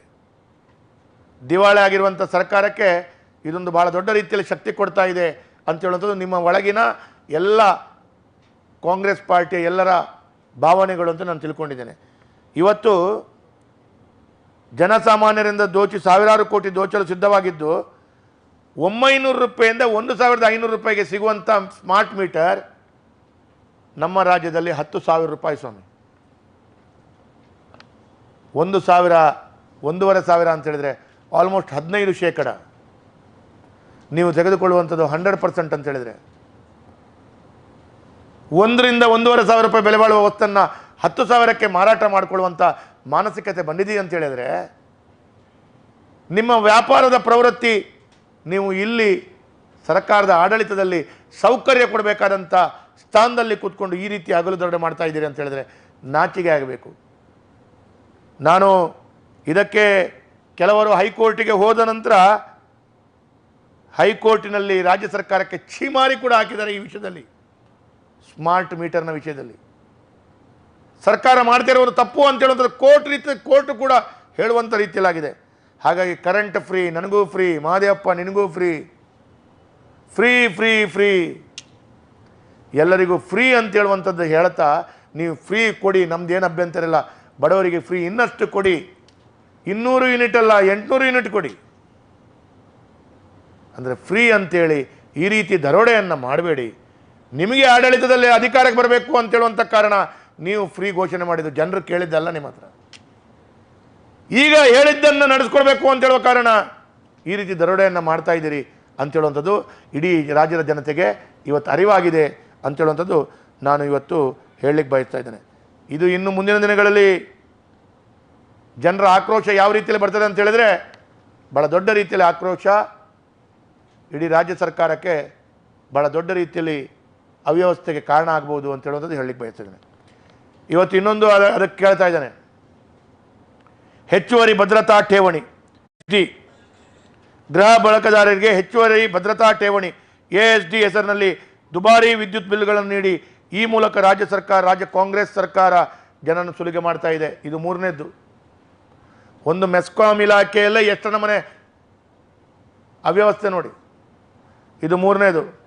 ತಿಂಗಳಿಗೆ 200 ಯೂನಿಟ್ಗಿಂತ ಕಡಿಮೆ ವಿದ್ಯುತ್ ಬಳಸಿ ಉಚಿತ ವಿದ್ಯುತ್ ಗೃಹಜ್ಯೋತಿ ಪಡೆಯುವವರಿಗೂ ಅಂಥ ಬಡವರಿಗೂ ಕೂಡ ತಿಂಗಳಿಗೆ 200 ಯೂನಿಟ್ಗಿಂತ ಕಡಿಮೆಯಾಗಿ ಎವರೇಜ್ ಆಗಿ ವಿದ್ಯುತ್ ಬಳಸಿ ಉಚಿತ ವಿದ್ಯುತ್ತನ್ನು ಗೃಹಜ್ಯೋತಿಯನ್ನು ಪಡ್ಕೊಳ್ಳುವಂಥ ಬಡವರಿಗೂ ₹5,000 3,800 3,500 ASD ಕಟ್ಟುವಂತೆ ನೋಟಿಸ್ ನೀಡಲಾಗ್ತಾ ಇದೆ.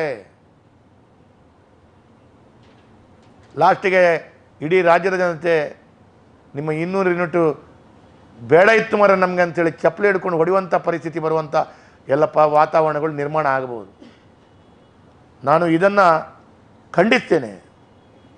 ಇಷ್ಟು ದೊಡ್ಡ ಮೊತ್ತದ ಬಿಲ್ ಈ ಹಿಂದೆ ಬಂದೇ ಇಲ್ಲ ಅಂಥೇಳಿ ಗ್ರಾಹಕರು ಕಣ್ಣೀರು ಹಾಕ್ಕೊಂಡು ನಮ್ಮ ಹತ್ರ ಬರ್ತಾ ಇದ್ದಾರೆ, ನಮ್ಮ ಹತ್ರ ಕೇಳ್ತಾ ಇದ್ದಾರೆ, ಶಾಸಕರೇ ನೀವೇನು ಮಾತಾಡಲ್ಲ ಅಂತ ಹೇಳೋದು ಕೇಳ್ತಾ ಇದ್ದಾರೆ.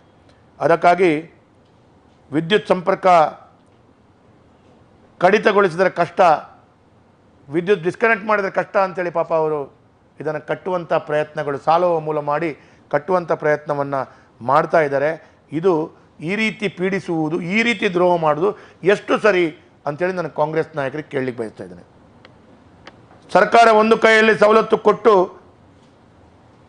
ಕೊಟ್ಟ ಹಾಗೆ ಮಾಡಿ ಇನ್ನೊಂದು ಕೈಯಿಂದ ಕಿತ್ತುಕೊಂಡ್ರೆ ಏನು ಪ್ರಯೋಜನ ಎಂದು ಜನಸಾಮಾನ್ಯರು ಕೇಳ್ತಾ ಇದ್ದಾರೆ. ನೀವು ನೋಡಿ, ಪದೇ ಪದೇ ಲೋಡ್ ಶೆಡ್ಡಿಂಗ್,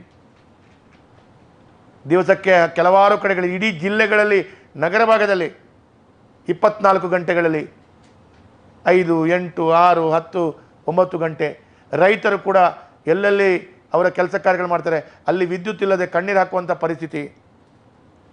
ಕೈಗಾರಿಕೆಗಳು ವ್ಯವಸ್ಥೆಗಳು ಕರೆಂಟ್ ಇಲ್ಲದೆ ಅವರು ಜನರೇಟ್ನಲ್ಲಿ ತಮ್ಮ ಕೈಗಾರಿಕಾ ಉದ್ಯಮಗಳನ್ನು ನಡೆಸುವಂಥ ರೀತಿ, ಇದನ್ನೆಲ್ಲವನ್ನು ತೀವ್ರವಾಗಿ ಅನುಭವಿಸ್ತಾ ಇರುವಂಥದ್ದನ್ನು ಕೂಡ ನಾವು ಕಾಣ್ತಾ ಇದ್ದೇವೆ. ಒಟ್ಟಾರೆಯಾಗಿ ರಾಜ್ಯ ಸರ್ಕಾರದ ಧನದಾಹದಿಂದ ವಿದ್ಯುತ್ ಬಳಕೆದಾರರು ಕಂಗಾಲಾಗಿರುವಂಥದ್ದು ಇದು ಸತ್ಯ. ಈಗ ವಿದ್ಯುತ್ ದರ ಹೆಚ್ಚಿಸಿದ್ದು ನಾನೀಗ ಕೇಳುವಂಥದ್ದು, ಈಗ ಕೇಳಿದ್ರೆ ಅವ್ರದ್ದು ಕೇಳಿ, ವಿದ್ಯುತ್ ದರ ಹೆಚ್ಚಿಸಿದ್ದು ಯಾವುದು? ಪ್ರತಿ ಯೂನಿಟ್ಗೆ ವಿದ್ಯುತ್ ದರ ಹೆಚ್ಚು ಮಾಡಿದ್ದಾರೆ. ಯಾರು ಮಾಡಿದ್ದು ಅಂತ ಕೇಳಿದ್ರೆ BJP ಅಂತ ಹೇಳ್ತಾರೆ. ವಿದ್ಯುತ್ ದರ ಹೆಚ್ಚಿಸಿದ್ದು ನಾವಲ್ಲ, ಯೂನಿಟ್ ದರ ಹೆಚ್ಚಿಸಿದ್ದು ನಾವಲ್ಲ, ಭದ್ರತಾ ಠೇವಣಿ ಹೆಚ್ಚಳ ಮಾಡಿದ್ದು ನಾವಲ್ಲ, ಸ್ಮಾರ್ಟ್ ಮೀಟರ್ ದರ ಹೆಚ್ಚಳ ಮಾಡಿದ್ದು ನಾವಲ್ಲ, ಲೋಡ್ ಶೆಡ್ಡಿಂಗ್ ಮಾಡ್ತಾ ಇರುವುದು ನಾವಲ್ಲ ಎಂದು ಕಾಂಗ್ರೆಸ್ನವರು ಬಾಯಿ ಮಾತಲ್ಲಿ ಹೇಳ್ತಾ ಇದ್ದಾರೆ. ಆದರೆ ಇದೆಲ್ಲವೂ ದಾಖಲೆಗಳು ತೋರಿಸ್ತಾ ಇದೆ ಕಾಂಗ್ರೆಸ್ ಸರ್ಕಾರದ ಅವಧಿಯಲ್ಲಿ ಮಾಡಿದ್ದು. ದಾಖಲೆಗಳು ಎಲ್ಲವೂ ನೀವು ಮಾಡ್ತಾ ಇರುವಂಥದ್ದು ಕಾಣ್ತಾ ಇದೆ. ಹಾಗಾಗಿ ಎಲ್ಲದಕ್ಕೂ BJP ಕಾರಣ ಅಂತಾದರೆ ನೀವು ಅಧಿಕಾರದಲ್ಲಿ ಇರುವುದಾದರೆ ಯಾಕೆ? ರಾಜೀನಾಮೆ ಕೊಟ್ಟು ಮನೆಯಲ್ಲಿ ಕೂತ್ಕೊಳ್ಳೋದು ಒಳ್ಳೆಯದಲ್ವೇ? ಆಡಳಿತದ ಚುಕ್ಕಾಣಿ ಹಿಡ್ಕೊಂಡು ಇದನ್ನು ಸರಿಪಡಿಸ್ಕೊಳ್ಳಿಕ್ಕಾಗದೆ ಬೇರೆಯವರಿಗೆ ಬೊಟ್ಟು ಮಾಡಿ ತೋರಿಸ್ಕೊಳ್ಳುವವರು. ಇತ್ತೀಚೆಗೆ ಒಂದು ವಿಡಿಯೋ ನೋಡಿದೆ ನಾನು. ಸಾರಿಗೆ ಇಲಾಖೆ ನೌಕರರ ಪ್ರೊಟೆಸ್ಟಿನಲ್ಲಿ ಸಿದ್ದರಾಮಯ್ಯರು ಹೋಗಿದ್ರು ನಮ್ಮ ಸರ್ಕಾರ ಇರುವಾಗ. ಯಡಿಯೂರಪ್ಪರಿಗೆ ಒಂದು ಬುದ್ಧಿವಾದ ಹೇಳ್ತಿದ್ರು ಆ ವಿಡಿಯೋದಲ್ಲಿ. ಯಡಿಯೂರಪ್ಪರೇ ಏನು ಮಾಡ್ತಾ ಇದ್ರಿ, ಹಣ ನುಂಗ್ತಿದ್ರಾ, ಹಾಗೆ ಮಾಡ್ತಾ ಇದ್ರಿ, ಆಗಲ್ಲ, ನಾನು ತೊಡೆ ತಟ್ಟಿ ಹೇಳ್ತೇನೆ, ಅನ್ಯಾಯ. ಇವತ್ತು ಸಾರಿಗೆ ಇಲಾಖೆಯವರ ಸ್ಟ್ರೈಕ್ ಮಾಡುವಂಥ ಪರಿಸ್ಥಿತಿ, ಅವರ ಕಣ್ಣೀರು ಒರೆಸುವಂಥ ಪರಿಸ್ಥಿತಿ. ಆವಾಗ ತೊಡೆ ತಟ್ಟಿದ್ದ ಸಿದ್ದರಾಮಯ್ಯರು ಈಗ ಎಲ್ಲಿ ಹೋದರು?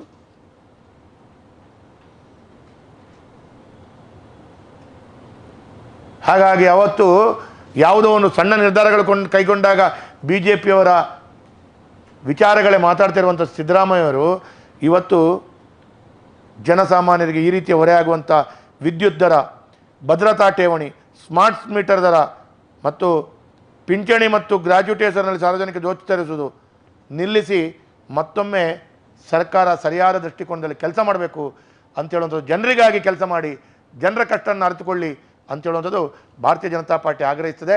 ಮತ್ತು ನಾಳೆ ನೀವು ಪುನರಪಿ ಯಾವುದೇ ಕಾಂಗ್ರೆಸ್ನ ನಾಯಕರು ಪ್ರೆಸ್ ಮೀಟ್ ಮಾಡಿದರೂ ಕೂಡ ಈ ಬಿಲ್ಲಿನ ದಾಖಲೆಗಳನ್ನು ತಿರ್ಲಿಕ್ಕಂತೂ ನಿಮ್ಮ ಹತ್ರ ಸಾಧ್ಯ ಇಲ್ಲ. ಹಾಗಾಗಿ ನೀವು ಏನು ಪ್ರೆಸ್ ಮಾಡಿದರೂ ಕಾಂಗ್ರೆಸ್ನವರು ನೀವು ಪಟಿಂಗರು, ನೀವು ಡೋಂಗಿ, ನೀವು ಕಳ್ಳರು ಅಂತೇಳೋದು ಸಾಬೀತಾಗತ್ತೆ. ಹಾಗಾಗಿ ಇನ್ನು ಪ್ರೆಸ್ ಮೀಟ್ ಮಾಡಿಕೊಂಡು ಸುಳ್ಳನ್ನು ನಿಮ್ಮ ಡೋಂಗಿಯನ್ನು ಸರಿಪಡಿಸ್ಕೊಳ್ಳೋಕ್ಕೋಸ್ಕರ ಕಾಂಗ್ರೆಸ್ನವರು ಈ ರೀತಿಯ ಸುಳ್ಳನ್ನು ಸರಿಪಡಿಸ್ಕೊಳ್ಳುವಂಥ ವಾತಾವರಣವನ್ನು ಪ್ರೆಸ್ ಮೀಟ್ ಮಾಡಿ ಮರ್ಯಾದೆ ಕಳ್ಕೊಳ್ಬೇಡಿ, ಚೀಮಾರಿ ಹಾಕಿಸ್ಕೊಳ್ಬೇಡಿ ಅಂತೇಳುವಂಥ ಮಾತನ್ನು ಹೇಳಲಿಕ್ಕೆ ಬಯಸ್ತಾ ಇದ್ದೇನೆ. ಅಂತಂಗ ಇನ್ನೂ ಬಗೆಹರಿದ ಕೆಂಪು ಕಲ್ಲು CRZ ವ್ಯಾಪ್ತಿಯ ಮರಳಿನ ಸಮಸ್ಯೆ. ಭಾರತೀಯ ಜನತಾ ಪಾರ್ಟಿ ರಸ್ತೆಯಲ್ಲಿ ಹೋರಾಟವನ್ನು ಮಾಡಿದ್ದೇವೆ, ಭಾರತೀಯ ಜನತಾ ಪಾರ್ಟಿ ಪ್ರತಿಭಟನೆಯನ್ನು ಮಾಡಿದ್ದೇವೆ. ಪ್ರತಿಭಟನೆ ಮಾಡಿ ಮಾಡಿ ಮಾಡಿ ಕೊನೆಯದಾಗಿ ಏನು ಮಾಡಬೇಕು ಅಂತೇಳಿ ಗೊತ್ತಾಗದೆ ರಾಜ್ಯ ಸರ್ಕಾರದ ಮುಖ್ಯಮಂತ್ರಿಗಳು, ರಾಜ್ಯ ಸರ್ಕಾರದ ಸೆಕ್ರೆಟರಿಗಳು, ರಾಜ್ಯ ಸರ್ಕಾರದ ಮೈನ್ಸ್ ಇಲಾಖೆ ಅಧಿಕಾರಿಗಳ ಹೋಗಿ ಸಮೀರ್ ಶುಕ್ಲನಿಂದ ಹಿಡಿದು ಎಲ್ಲ IAS ಅಧಿಕಾರಿಗಳನ್ನು ಭೇಟಿಯಾಗಿ ಮನವಿ ಮಾಡಿಕೊಂಡು ಅರ್ಧ ಗಂಟೆ ಚರ್ಚೆ ಮಾಡಾಯಿತು. 3 ದಿವಸ ಕಾಯಿರಿ, 2 ದಿವಸ ಕಾಯಿರಿ. ಸ್ಪೀಕರ್ ಅಂತೂ ಬೆಂಗಳೂರಿನಲ್ಲಿ ಹೋಗಿ ಮೀಟಿಂಗ್ ಮಾಡಿದ್ದು, ಜಿಲ್ಲಾ ಉಸ್ತುವಾರಿ ಸಚಿವರು ಮೀಟಿಂಗ್ ಮಾಡಿದ್ದು ನನಗೆ ಭಾಳ ಆಶ್ಚರ್ಯ, ದುಃಖವೂ ಆಗುತ್ತೆ. ಈ ರೀತಿಯ ಆಡಳಿತವನ್ನು ನಾವು ಯಾವತ್ತೂ ಮಾಡಿಲ್ಲ. ಸ್ಪೀಕರ್ ಮತ್ತು ಉಸ್ತುವಾರಿ ಸಚಿವರು ನಾವು 2-3 ಸಭೆಯನ್ನು ಬೆಂಗಳೂರಿನಲ್ಲಿ ಮಾಡಿದ್ದೇವೆ ಅಂತೇಳಂತ ಮಾತನ್ನು ಹೇಳಿದರು. ಒಂದೇ ಒಂದು ಸಭೆಗೆ ನಮ್ಮ ಸಂಸದರಾಗಲಿ, ನಮ್ಮ ಜಿಲ್ಲೆಯ ಯಾವ ಶಾಸಕರಾಗಲಿ, ನಮ್ಮ ಜಿಲ್ಲೆಯ ಯಾವುದೇ ವಿಧಾನ ಪರಿಷತ್ BJPಯ ಯಾವುದೇ ಸದಸ್ಯರುಗಳು, ವಿಧಾನಸಭೆಯ ಸದಸ್ಯರುಗಳು, ವಿಧಾನ ಪರಿಷತ್ ಸದಸ್ಯರುಗಳು ನಮ್ಮ BJP ಪಾರ್ಟಿಯಿಂದ ಗೆದ್ದ ಸಂಸದರಿಗೆ ಒಂದು ಸಾಮಾನ್ಯವಾಗಿ ಕನಿಷ್ಠವಾಗಿ ಹೇಳಿಲ್ಲ. ನೀವು 2 ಸಭೆಯನ್ನು ಮಾಡಿದ್ರು, 3 ಸಭೆಯನ್ನು ಮಾಡಿದ್ರು ಹೇಳ್ತೀರಿ ನೀವು. ಆಯಿತು, ಸಭೆ ಮಾಡ್ಕೊಳ್ಳಿ, ನಮಗೇನು ತೊಂದರೆ ಇಲ್ಲ, ನಾವು ಬರೋದು ಬೇಡ ಅಂತ ನಿಮ್ಮ ಮನಸ್ಸಿನಲ್ಲಿದ್ದರೆ ನೀವು ಬಗೆಹರಿಸ್ಕೊಳ್ತೊಂದು ಸಾಮರ್ಥ್ಯ ಇದ್ದುಕೊಂಡು ಮಾಡಿ, ಬೇಗ ಬಗೆಹರಿಸಿ ಕೂಲಿ ಕಾರ್ಮಿಕರ ಕಷ್ಟವನ್ನು ಕಣ್ಣೀರು ಒರೆಸಿ. ಎಲ್ಲೋ ಒಂದು ಕಡೆ ಆರ್ಥಿಕವಾಗಿ ನಮ್ಮ ಜಿಲ್ಲೆಗೆ ಹೊಡೆತ ಬೀಳ್ತಾ ಇರುವಂಥ ಸರಿಪಡಿಸಿ. ಸಿಮೆಂಟ್ ವ್ಯಾಪಾರಿ, ಸ್ಟೀಲ್ ವ್ಯಾಪಾರಿ, ಕೂಲಿ ಕಾರ್ಮಿಕರು, ಮೇಸ್ತ್ರಿ, ಪೇಂಟ್ ವ್ಯಾಪಾರಿಗಳಿಂದ ಹಿಡಿದು ಎಲ್ಲ ಕನ್ಸ್ಟ್ರಕ್ಷನ್ ಸಂಬಂಧಪಟ್ಟಂಥ ಮೆಟೀರಿಯಲ್ನಿಂದ ಹಿಡಿದು ಎಲ್ಲರೂ ಕಣ್ಣೀರು ಹಾಕ್ತಾ ಇದ್ದಾರೆ. ಮೊನ್ನೆ ಒಬ್ಬರು ನನ್ನ ಹತ್ರ ಹೇಳ್ತಾ ಇದ್ರು, ನನ್ನ ಹತ್ರ ಬಂದು ಪರಂಗಿಪೇಟೆಯವರ ಒಂದು ಕಾರ್ಯಕ್ರಮದಲ್ಲಿ ಸಿಕ್ಕಿದ್ರು. ಸರ್, ನಾನು ಜೀವಮಾನದಲ್ಲಿ ಕಾಂಗ್ರೆಸ್ನ ಕಾರ್ಯಕರ್ತ ಸರ್, ನಾನು UT ಖಾದರ್ ಗೆಲ್ಲಬೇಕಾದ್ರೆ ಭಾಳ ದೊಡ್ಡ ರೀತಿಯಲ್ಲಿ ಕಷ್ಟಪಟ್ಟಿದ್ದೇನೆ ಸರ್, ಆದರೆ ನನ್ನ ಸಿಮೆಂಟ್ ವ್ಯಾಪಾರ ಇವತ್ತು 10% ಬಂದು ನಿಂತಿದೆ. ಹೇಳಿ ನಮ್ಮ UT ಖಾದರಿಗೆ ಹೇಳಿ, ನೀವು ಅವ್ರಿಗೆ ಕೆಲಸ ಮಾಡಿದ್ರಲ್ಲ ಹೇಳಿ ಅಂತ ಕೇಳಿದೆ. ಹಾಗೆ ಏನು ಮಾಡೋದು ಸರ್, ಅವರು ಅಮೇರಿಕಾದಲ್ಲಿ ಹೋಗಿ ಕೂತಿದ್ದಾರಲ್ಲ ಅಂತ ಹೇಳ್ತಾರೆ. ದೇವರನ್ನೇ ಸತ್ಯ, ಸುಳ್ಳು ಹೇಳಲ್ಲ ನಾನು. ಇಲ್ಲಿ ಜನರು ಇಲ್ಲಿಷ್ಟು ಕಷ್ಟಪಟ್ಟಿದ್ದಾರೆ, ನೀವೇನೋ ಭಾಳ ದೊಡ್ಡ ಸಾಧನೆ ಮಾಡಿ, ಸರಿಯಪ್ಪ ಅಮೇರಿಕಾದಾಗ ಹೋಗಿ ಸಾಧನೆ ಮಾಡಿ, ನಮ್ಮದೇನೋ ಪ್ರಶ್ನೆ ಇಲ್ಲ. ಆದರೆ ಇಲ್ಲಿ ಜನರ ಸಂಕಷ್ಟವನ್ನು ಸರಿಪಡಿಸ್ಕೊಳ್ಬೇಕಾದ ಜವಾಬ್ದಾರಿಯನ್ನು ಹೊತ್ತುಕೊಂಡು ಮುಖ್ಯಮಂತ್ರಿಗಳಿಂದ ಮೇಲಿನ ಸ್ಥಾನದಲ್ಲಿ ಪಡ್ಕೊಂಡಂಥ ನೀವು ಅದನ್ನು ಬಗೆಹರಿಸ್ಕೊಡ್ಬೇಕಿತ್ತು, ಜನರ ಕಣ್ಣೀರು ಒರೆಸಬೇಕಿತ್ತು ಅಂತೇಳುವಂಥದ್ದು ನಾವಿವತ್ತು ಹೇಳ್ತಾ ಇದ್ದೇವೆ. ಹಾಗಾಗಿ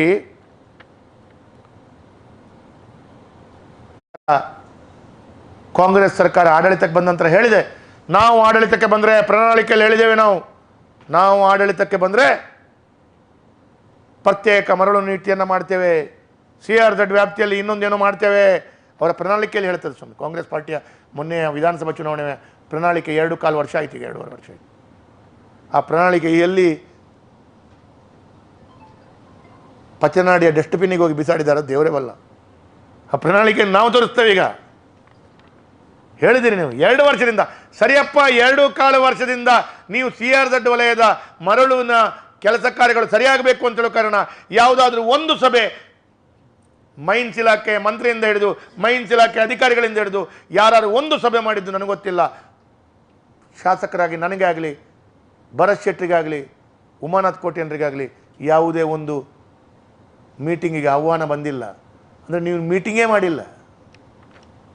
ಕೇಳಿದರೆ ಹೇಳ್ತಾರೆ ನೀವೆಲ್ಲ ಕೇಂದ್ರ ಸರ್ಕಾರಕ್ಕೆ ಹೋಗಿ ಕೇಳಿ ಅಂತ ಕೇಳ್ತಾರೆ. ಅದು CRZ ನಲ್ಲಿಯ ನೀತಿ. ಇನ್ನೊಂದು ಏನೇನೋ ಮಾತಾಡ್ತೀರಿ, ಜನರನ್ನು ಮರಳು ಮಾಡ್ತೀರಿ. 75 ವರ್ಷ ಮರಳು ಮಾಡಿದಿರಿ ಇದೇ ರೀತಿ, ಇನ್ನೂ ಕೂಡ ಮರಳು ಮಾಡ್ತಾ ಇದ್ದಾರೆ. ಜನರಿಗೆ ಅರ್ಥ ಆಗಬೇಕು. ಹಾಗಾಗಿ ಈ ರೀತಿಯ ಕಟ್ಟಡ ಕಾರ್ಮಿಕರಿಂದ ಹಿಡಿದು ಇವತ್ತು ಕೊನೆ ಪಕ್ಷ ಕೆಲಸ ಇಲ್ಲದೆ ಹೊಟ್ಟೆ ಮೇಲೆ ತಣ್ಣೀರು ಬಟ್ಟೆ ಹಾಕಿಕೊಳ್ಳುವಂಥ ಪರಿಸ್ಥಿತಿ ಕಾರ್ಮಿಕರದಾಗಿದೆ.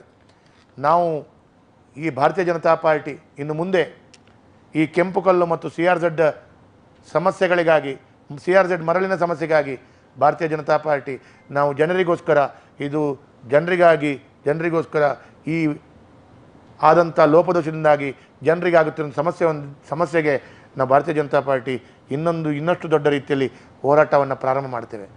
ಈಗಾಗಲೇ ನಾವು ಮೆಸ್ಕಾಂನ ಈ ಅವ್ಯವಸ್ಥೆ ಬಗ್ಗೆ ಈಗಾಗಲೇ ನಾವು ಮರಳಿಯ ಉಪವಿಭಾಗದ ಎದುರುಗಡೆ ಪ್ರತಿಭಟನೆಯನ್ನು ಮಾಡಲಾಗಿದೆ. ಮರಳಿಯ ಉಪವಿಭಾಗದ ಎದುರುಗಡೆ ಪ್ರತಿಭಟನೆ ಮಾಡಿದ್ವಿ. ಇನ್ನು ಮುಂದೆ ಮಂಗಳೂರು ನಗರ ದಕ್ಷಿಣದಲ್ಲಿರುವ ಮಣ್ಣಗುಡ್ಡೆ ಉಪವಿಭಾಗದಲ್ಲಿ ಇನ್ನು ಕೆಲವೇ ದಿವಸಗಳಲ್ಲಿ ಪ್ರತಿಭಟನೆ ಮಾಡ್ತೇವೆ. ತದನಂತರ ಹತ್ತಾವರದ ಉಪವಿಭಾಗದ ಎದುರುಗಡೆ ಪ್ರತಿಭಟನೆ ಮಾಡ್ತೇವೆ. ತದನಂತರ ಮೆಸ್ಕಾಂ MD ಕಚೇರಿ ಎದುರುಗಡೆ ಪ್ರತಿಭಟನೆ ಮಾಡ್ತೇವೆ. ಇವಾಗ ಒಂದು ಕಡೆಯಲ್ಲಿ ಪ್ರತಿಭಟನೆ ಮಾಡುವಾಗಲೇ ನಮಗೆ ಪೊಲೀಸ್ ಇಲಾಖೆ ಮತ್ತು ಅಧಿಕಾರಿಗಳು ಪರ್ಮಿಷನ್ ಕೊಡಬಾರ್ದು ಅಂತ ಹೇಳುವಾಗ ಪರ್ಮಿಷನ್ ತಗೊಳ್ಬೇಕಾದ್ರೆ ಸಾಕಾಗಿದೆ. ಇನ್ನು ನಾವು ಪ್ರತಿಭಟನೆ ಇನ್ನಷ್ಟು ಮೆಸ್ಕಾಂ ಇಲಾಖೆ ಎದುರುಗಡೆ ಮಾಡ್ತಾ ಹೋದರೆ ಈ ಕಾಂಗ್ರೆಸ್ನ ನಾಯಕರು ಅವರಿಗೆ ಅಲ್ಲಿ ಅನುಮತಿ ಕೊಡಬೇಡಿ, ತಾಲೂಕು ಪಂಚಾಯತ್ ಹೊರಗಡೆ ಮಾತ್ರ ಮಾಡಲಿ ಅಂತೇಳೋ ಮಟ್ಟಕ್ಕೆ ಇವರು ಮಾಡ್ತಾರೆ. ನೀವು ನೋಡಿ, ಅಂದರೆ ಪ್ರತಿಭಟನೆ ಮಾಡಲಿಕ್ಕೂ ಸ್ವತಂತ್ರ ಇಲ್ಲದಂಥ ಸರ್ಕಾರ ಇವತ್ತು ಕಾಂಗ್ರೆಸ್ ಮಾಡ್ತಾ ಇದೆ ಅಂತ ಹೇಳೋದು ಹೇಳಿ ಬಯಸ್ತಾರೆ. ಹಾಗಾಗಿ ಈ ಎಲ್ಲ ವಿಚಾರಗಳನ್ನು ನಾನು ಹೇಳಿಕೊಂಡು ಕಾಂಗ್ರೆಸ್ಸಿಗೆ ನಾಚಿಕೆ ಆಗಬೇಕು. ನೀವು ಆಡಳಿತಕ್ಕೆ ಬಂದಾಗ ಹೇಳಿದ್ದೊಂದು, ಜನರಿಗೆ ಮಾಡುವಂಥ ದ್ರೋಹ ಒಂದು, ಇದು ಎಲ್ಲವನ್ನು ನಾನು ಜನರ ಎದುರುಗಡೆ ಇದನ್ನು ಸರಿಯಾಗಿ ಜನರಿಗೆ ದಾಖಲೆ ಸಮೇತ ತೋರಿಸ್ತಾ ಜನರಿಗೆ ಕಾಂಗ್ರೆಸ್ನವರು ಮಾಡಿದಂಥ ಅನ್ಯಾಯವನ್ನು ಜನರ ಮುಂದೆ ಇಡ್ತಾ ಇದಕ್ಕೆ ಕಾಂಗ್ರೆಸ್ನವರು ಜನರಿಗೆ ಡೋಂಗಿ ಮಾಡಿದ್ದನ್ನು ಸ್ಪಷ್ಟವಾಗಿದೆ, ನೀವು ಡೋಂಗಿಗಾರರು ಅಂತೇಳೋದು ಸ್ಪಷ್ಟವಾಗಿದೆ ಅಂತೇಳೋದು ಹೇಳ್ತಾ ಕಾಂಗ್ರೆಸ್ಸಿಗೆ ಛೀಮಾರಿ ಆಗ್ತಾ ಇದೆ.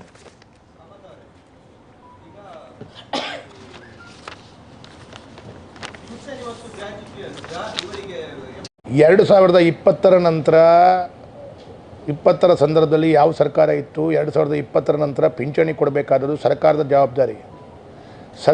ನಾನು ಹೇಳ್ತಾ ಇದ್ದೇನೆ, ಸರ್ಕಾರ ಪಿಂಚಣಿಯನ್ನು ಕೊಡಬೇಕಾದದ್ದು ಸರ್ಕಾರದ ಜವಾಬ್ದಾರಿ. ಇದರಲ್ಲಿ ಎರಡನೇ ಮಾತಿಲ್ಲ. ನೀವು ಪಿಂಚಣಿಯನ್ನು ಕೊಡಬೇಕು ಅಂತೇಳಿ ಜನರಿಗೆ ಯಾಕೆ ಹೊರೆ ಆಗ್ತೀರಿ ಅಂತ ಹೇಳೋದು ಪ್ರಶ್ನೆ ನಂದು. ಪಿಂಚಣಿಯನ್ನು ಯಾವ ಸರ್ಕಾರ ಈ ಸಂದರ್ಭದಲ್ಲಿ ನಾವು ನಮ್ಮ ಆಡಳಿತ ಇದ್ದರೆ ನಾವು ಹೇಗೆ ಆಡಳಿತ ಮಾಡಬೇಕು ಅಂತ ನಾವು ತೋರಿಸ್ಕೊಡ್ತಿದ್ದೆವು. ನಾನು ಹೇಳುವಂಥದ್ದು ಜನರಿಂದ ನೀವು ತೆಗೆದುಕೊಳ್ಳಿ ಅಂತ ಹೇಳುವಂಥದ್ದು, ಯಾಕೆ ಅದನ್ನು ನೀವು ಮಾನದಂಡವನ್ನು ಮಾಡ್ತೀರಿ? ನೀವು ಸರ್ಕಾರ ಯಾವುದು ಏನು ಅಂತ ಕೇಳುವಂಥದ್ದು ಪ್ರಶ್ನೆಗಿಂತ ನನ್ನ ಪ್ರಶ್ನೆ ಸ್ಪಷ್ಟ. 2023 ಏಪ್ರಿಲ್ ತಿಂಗಳ ಬಿಲ್ಲನ್ನು ತೆಗೆದು ನೋಡಿದಾಗ ಆ ಪಿಂಚಣಿ ಇರಲಿಲ್ಲ, ಈಗ ಪಿಂಚಣಿ ಬಂದಿದೆ. ಕಾಂಗ್ರೆಸ್ ಸರ್ಕಾರದ ಅವಧಿಯಲ್ಲಿ ಜನರಿಗೆ ಹೊರೆ ಬಿತ್ತು ಅಂತ ಹೇಳೋದು ಸ್ಪಷ್ಟ. ಅದರ ಮುಂಚೆ ಎಲ್ಲ ದಾಖಲಾತಿಗಳು ಯಾರ್ಯಾರು ಏನೇನು ಮಾಡಿದ್ದಾರೆ, ಅವರಿಗೆ ಯಾಕೆ ಪಿಂಚಣಿ ಬಂದಿಲ್ಲ, ಅದರ ಕಾಗದ ಪತ್ರಗಳು ಏನಾಗಿದೆ, ಇದನ್ನೆಲ್ಲ ಮಾಡಿದರು.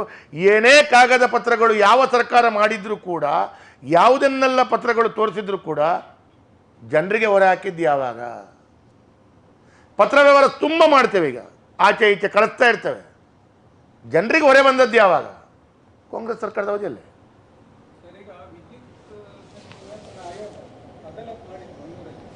ಆವಾಗ ಇದೇ ವಿಷಯ ಪ್ರಸ್ತಾಪ ಆಗಿತ್ತು, ಪಿಂಚಣಿ ಗ್ರಾಹಕರ ಬಿಲ್ಲಿಂದ ಯಾಕೆ ತಗೊಳ್ಳೋದು. ಆಗ ಈ KRC ಅಧ್ಯಕ್ಷರು ಮಾತು ಹೇಳಿದರು, ಯಾಕಂದರೆ ಹಿಂದೆ ನಾವೇ ಬೇಡ ಅಂತ ಹೇಳಿದ್ರು.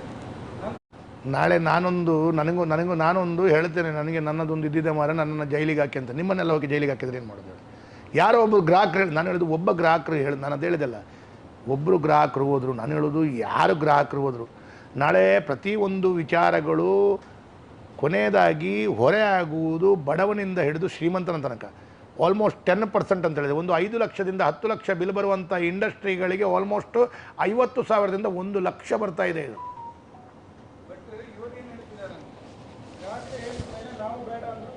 ನಾನು ಒಬ್ಬ ಗ್ರಾಹಕರು 4 ಗ್ರಾಹಕರ ಕೋರ್ಟಿಗೆ ಹೋದಾನ ಅಂತ ಹೇಳಿದೆ.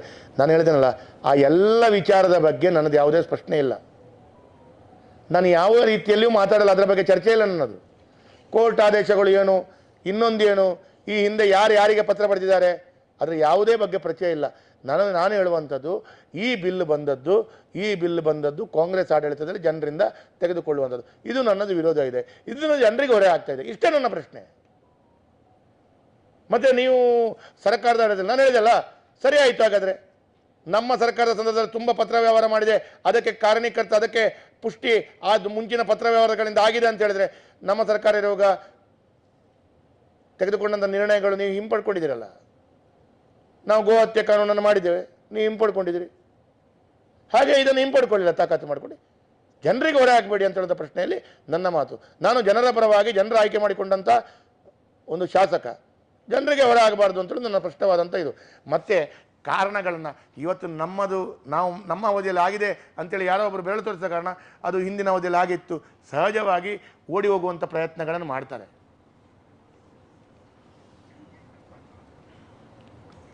ಹೇಳಿ ಸರ್, ಬೇರೆ ಏನು?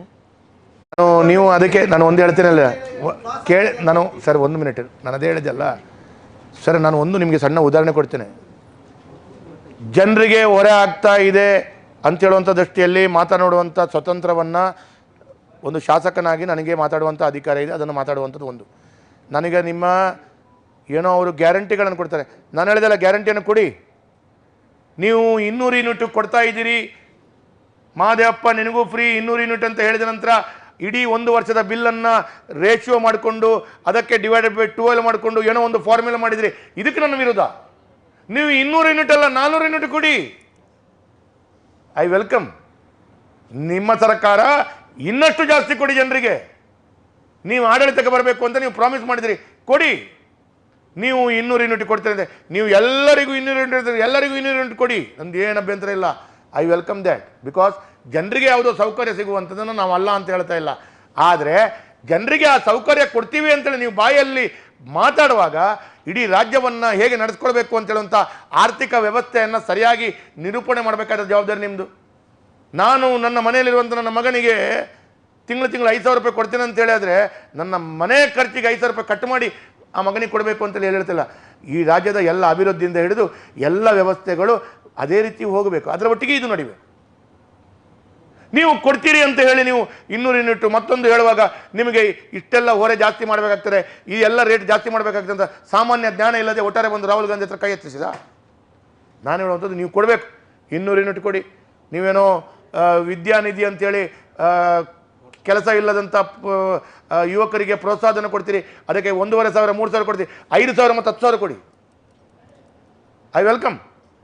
ಆದರೆ ನೀವು ಎಂತ ಕೊಡ್ತೀರಿ ಅದು ಕೊಡುವಂಥದ್ದು ರಾಜ್ಯ ಸರ್ಕಾರದ ಇನ್ನಿತರ ಅಭಿವೃದ್ಧಿ ಕಾರ್ಯಗಳಿಗೆ. ಅಥವಾ ಈಗ ಆಶಾ ಕಾರ್ಯಕರ್ತರು ಹೇಳ್ತಾ ಇದ್ದಾರೆ, ಬಜೆಟ್ನಲ್ಲಿ 10,000 ರೂಪಾಯಿ ಕೊಡ್ತೀನಿ ಅಂತ ಘೋಷಣೆ ಮಾಡಿ 1,000 ರೂಪಾಯಿ ಕೊಡ್ತೀನಿ ಅಂತ ಹೇಳಿ ಕೊಟ್ಟರು, 1,000 ರೂಪಾಯಿ ಕೂಡ 4 ತಿಂಗಳಾಯ್ತು ನಮ್ಮ ಅಕೌಂಟಿಗೆ ಬಂದಿಲ್ಲ. ನೀವು ಇದನ್ನೆಲ್ಲ ಕೊಡಲಿಕ್ಕೆ ನಿಮಗೆ ಅಧಿಕಾರಕ್ಕೆ ಬರಬೇಕು ಅಂತ ಇದನ್ನೆಲ್ಲ ಕೊಡಲಿಕ್ಕೆ ಹೋಗಿ ಸಾರಿಗೆ ನೌಕರರ ಸಂಬಳ ಇಲ್ಲ, ಆರೋಗ್ಯ ಇಲಾಖೆ ನೌಕರರ ಸಂಬಳ ಇಲ್ಲ, ಟೀಚರ್ಗಳಿಗೆ 4 ತಿಂಗಳ ಸಂಬಳ ಇಲ್ಲ. ನಾಳೆ ಟೀಚರ್ನವರಿಗೆ ನೀವು ಶಾಲೆಯನ್ನು ನಡೆಸೋದು ಹೇಗೆ, ವ್ಯವಸ್ಥೆ ನಡೆಸೋದು ಹೇಗೆ? ನಾನು ಹೇಳುವಂಥದ್ದು ನೀವು ಇದಕ್ಕೆ ನಾವು ನಿಮ್ಮ ಪಿಂಚಣಿ ಏನು, ನಿಮ್ಮ ಗ್ಯಾರಂಟಿ ಏನು ಕೊಡ್ತಿದ್ರಿ ಅದು ಇನ್ನಷ್ಟು ಒಳ್ಳೆ ರೀತಿಯಲ್ಲಿ ಕೊಡಬೇಕು. 5 ವರ್ಷ ಯಶಸ್ವಿಯಾಗಿ ಕೊಡಬೇಕು. ಇನ್ನು ಬರುವಂಥ ಎಲ್ಲ ಸರ್ಕಾರಗಳು ಕೂಡ ಒಳ್ಳೆಯ ರೀತಿಯಲ್ಲಿ ಇದು ಪಿಂಚಣಿ ಒಳ್ಳೆಯದಿದೆ, ಇದು ಗ್ಯಾರಂಟಿ ಒಳ್ಳೆಯದಿದೆ ಅಂತ ಹೇಳುವಂಥದ್ದು ರೀತಿಯಲ್ಲಿ ಆಗಲಿ, ನಮಗೇನು ಅಭ್ಯಂತರ ಇಲ್ಲ. ಜನರಿಗೆ ಸಿಗೋದು, ಬಡವರಿಗೆ ಸಿಗಬೇಕು. ಆದರೆ ಜನರಿಗೆ ಇನ್ನಿತರ ವ್ಯವಸ್ಥೆಗಳಲ್ಲಿ ರಾಜ್ಯ ಸಫರ್ ಆಗಬಾರ್ದು, ಇನ್ನಿತರ ಆರ್ಥಿಕ ವ್ಯವಸ್ಥೆಗಳಲ್ಲಿ ರಾಜ್ಯ ತೊಂದರೆಗಾಗಬಾರ್ದು ಅಂತೇಳೋದು ನಮ್ಮ ಈ ಮಾತನ್ನು ಮಾತ್ರ ನಾವು ಹೇಳ್ತಾ ಇರೋದು. ಅದಕ್ಕಾಗಿ ನಾವೇನೋ ಗ್ಯಾರಂಟಿ ಬಗ್ಗೆ ಮಾತಾಡಿದ್ಕೊಳ್ಳಿ ನಾವು ಗ್ಯಾರಂಟಿ ವಿರುದ್ಧ ಅಲ್ಲ.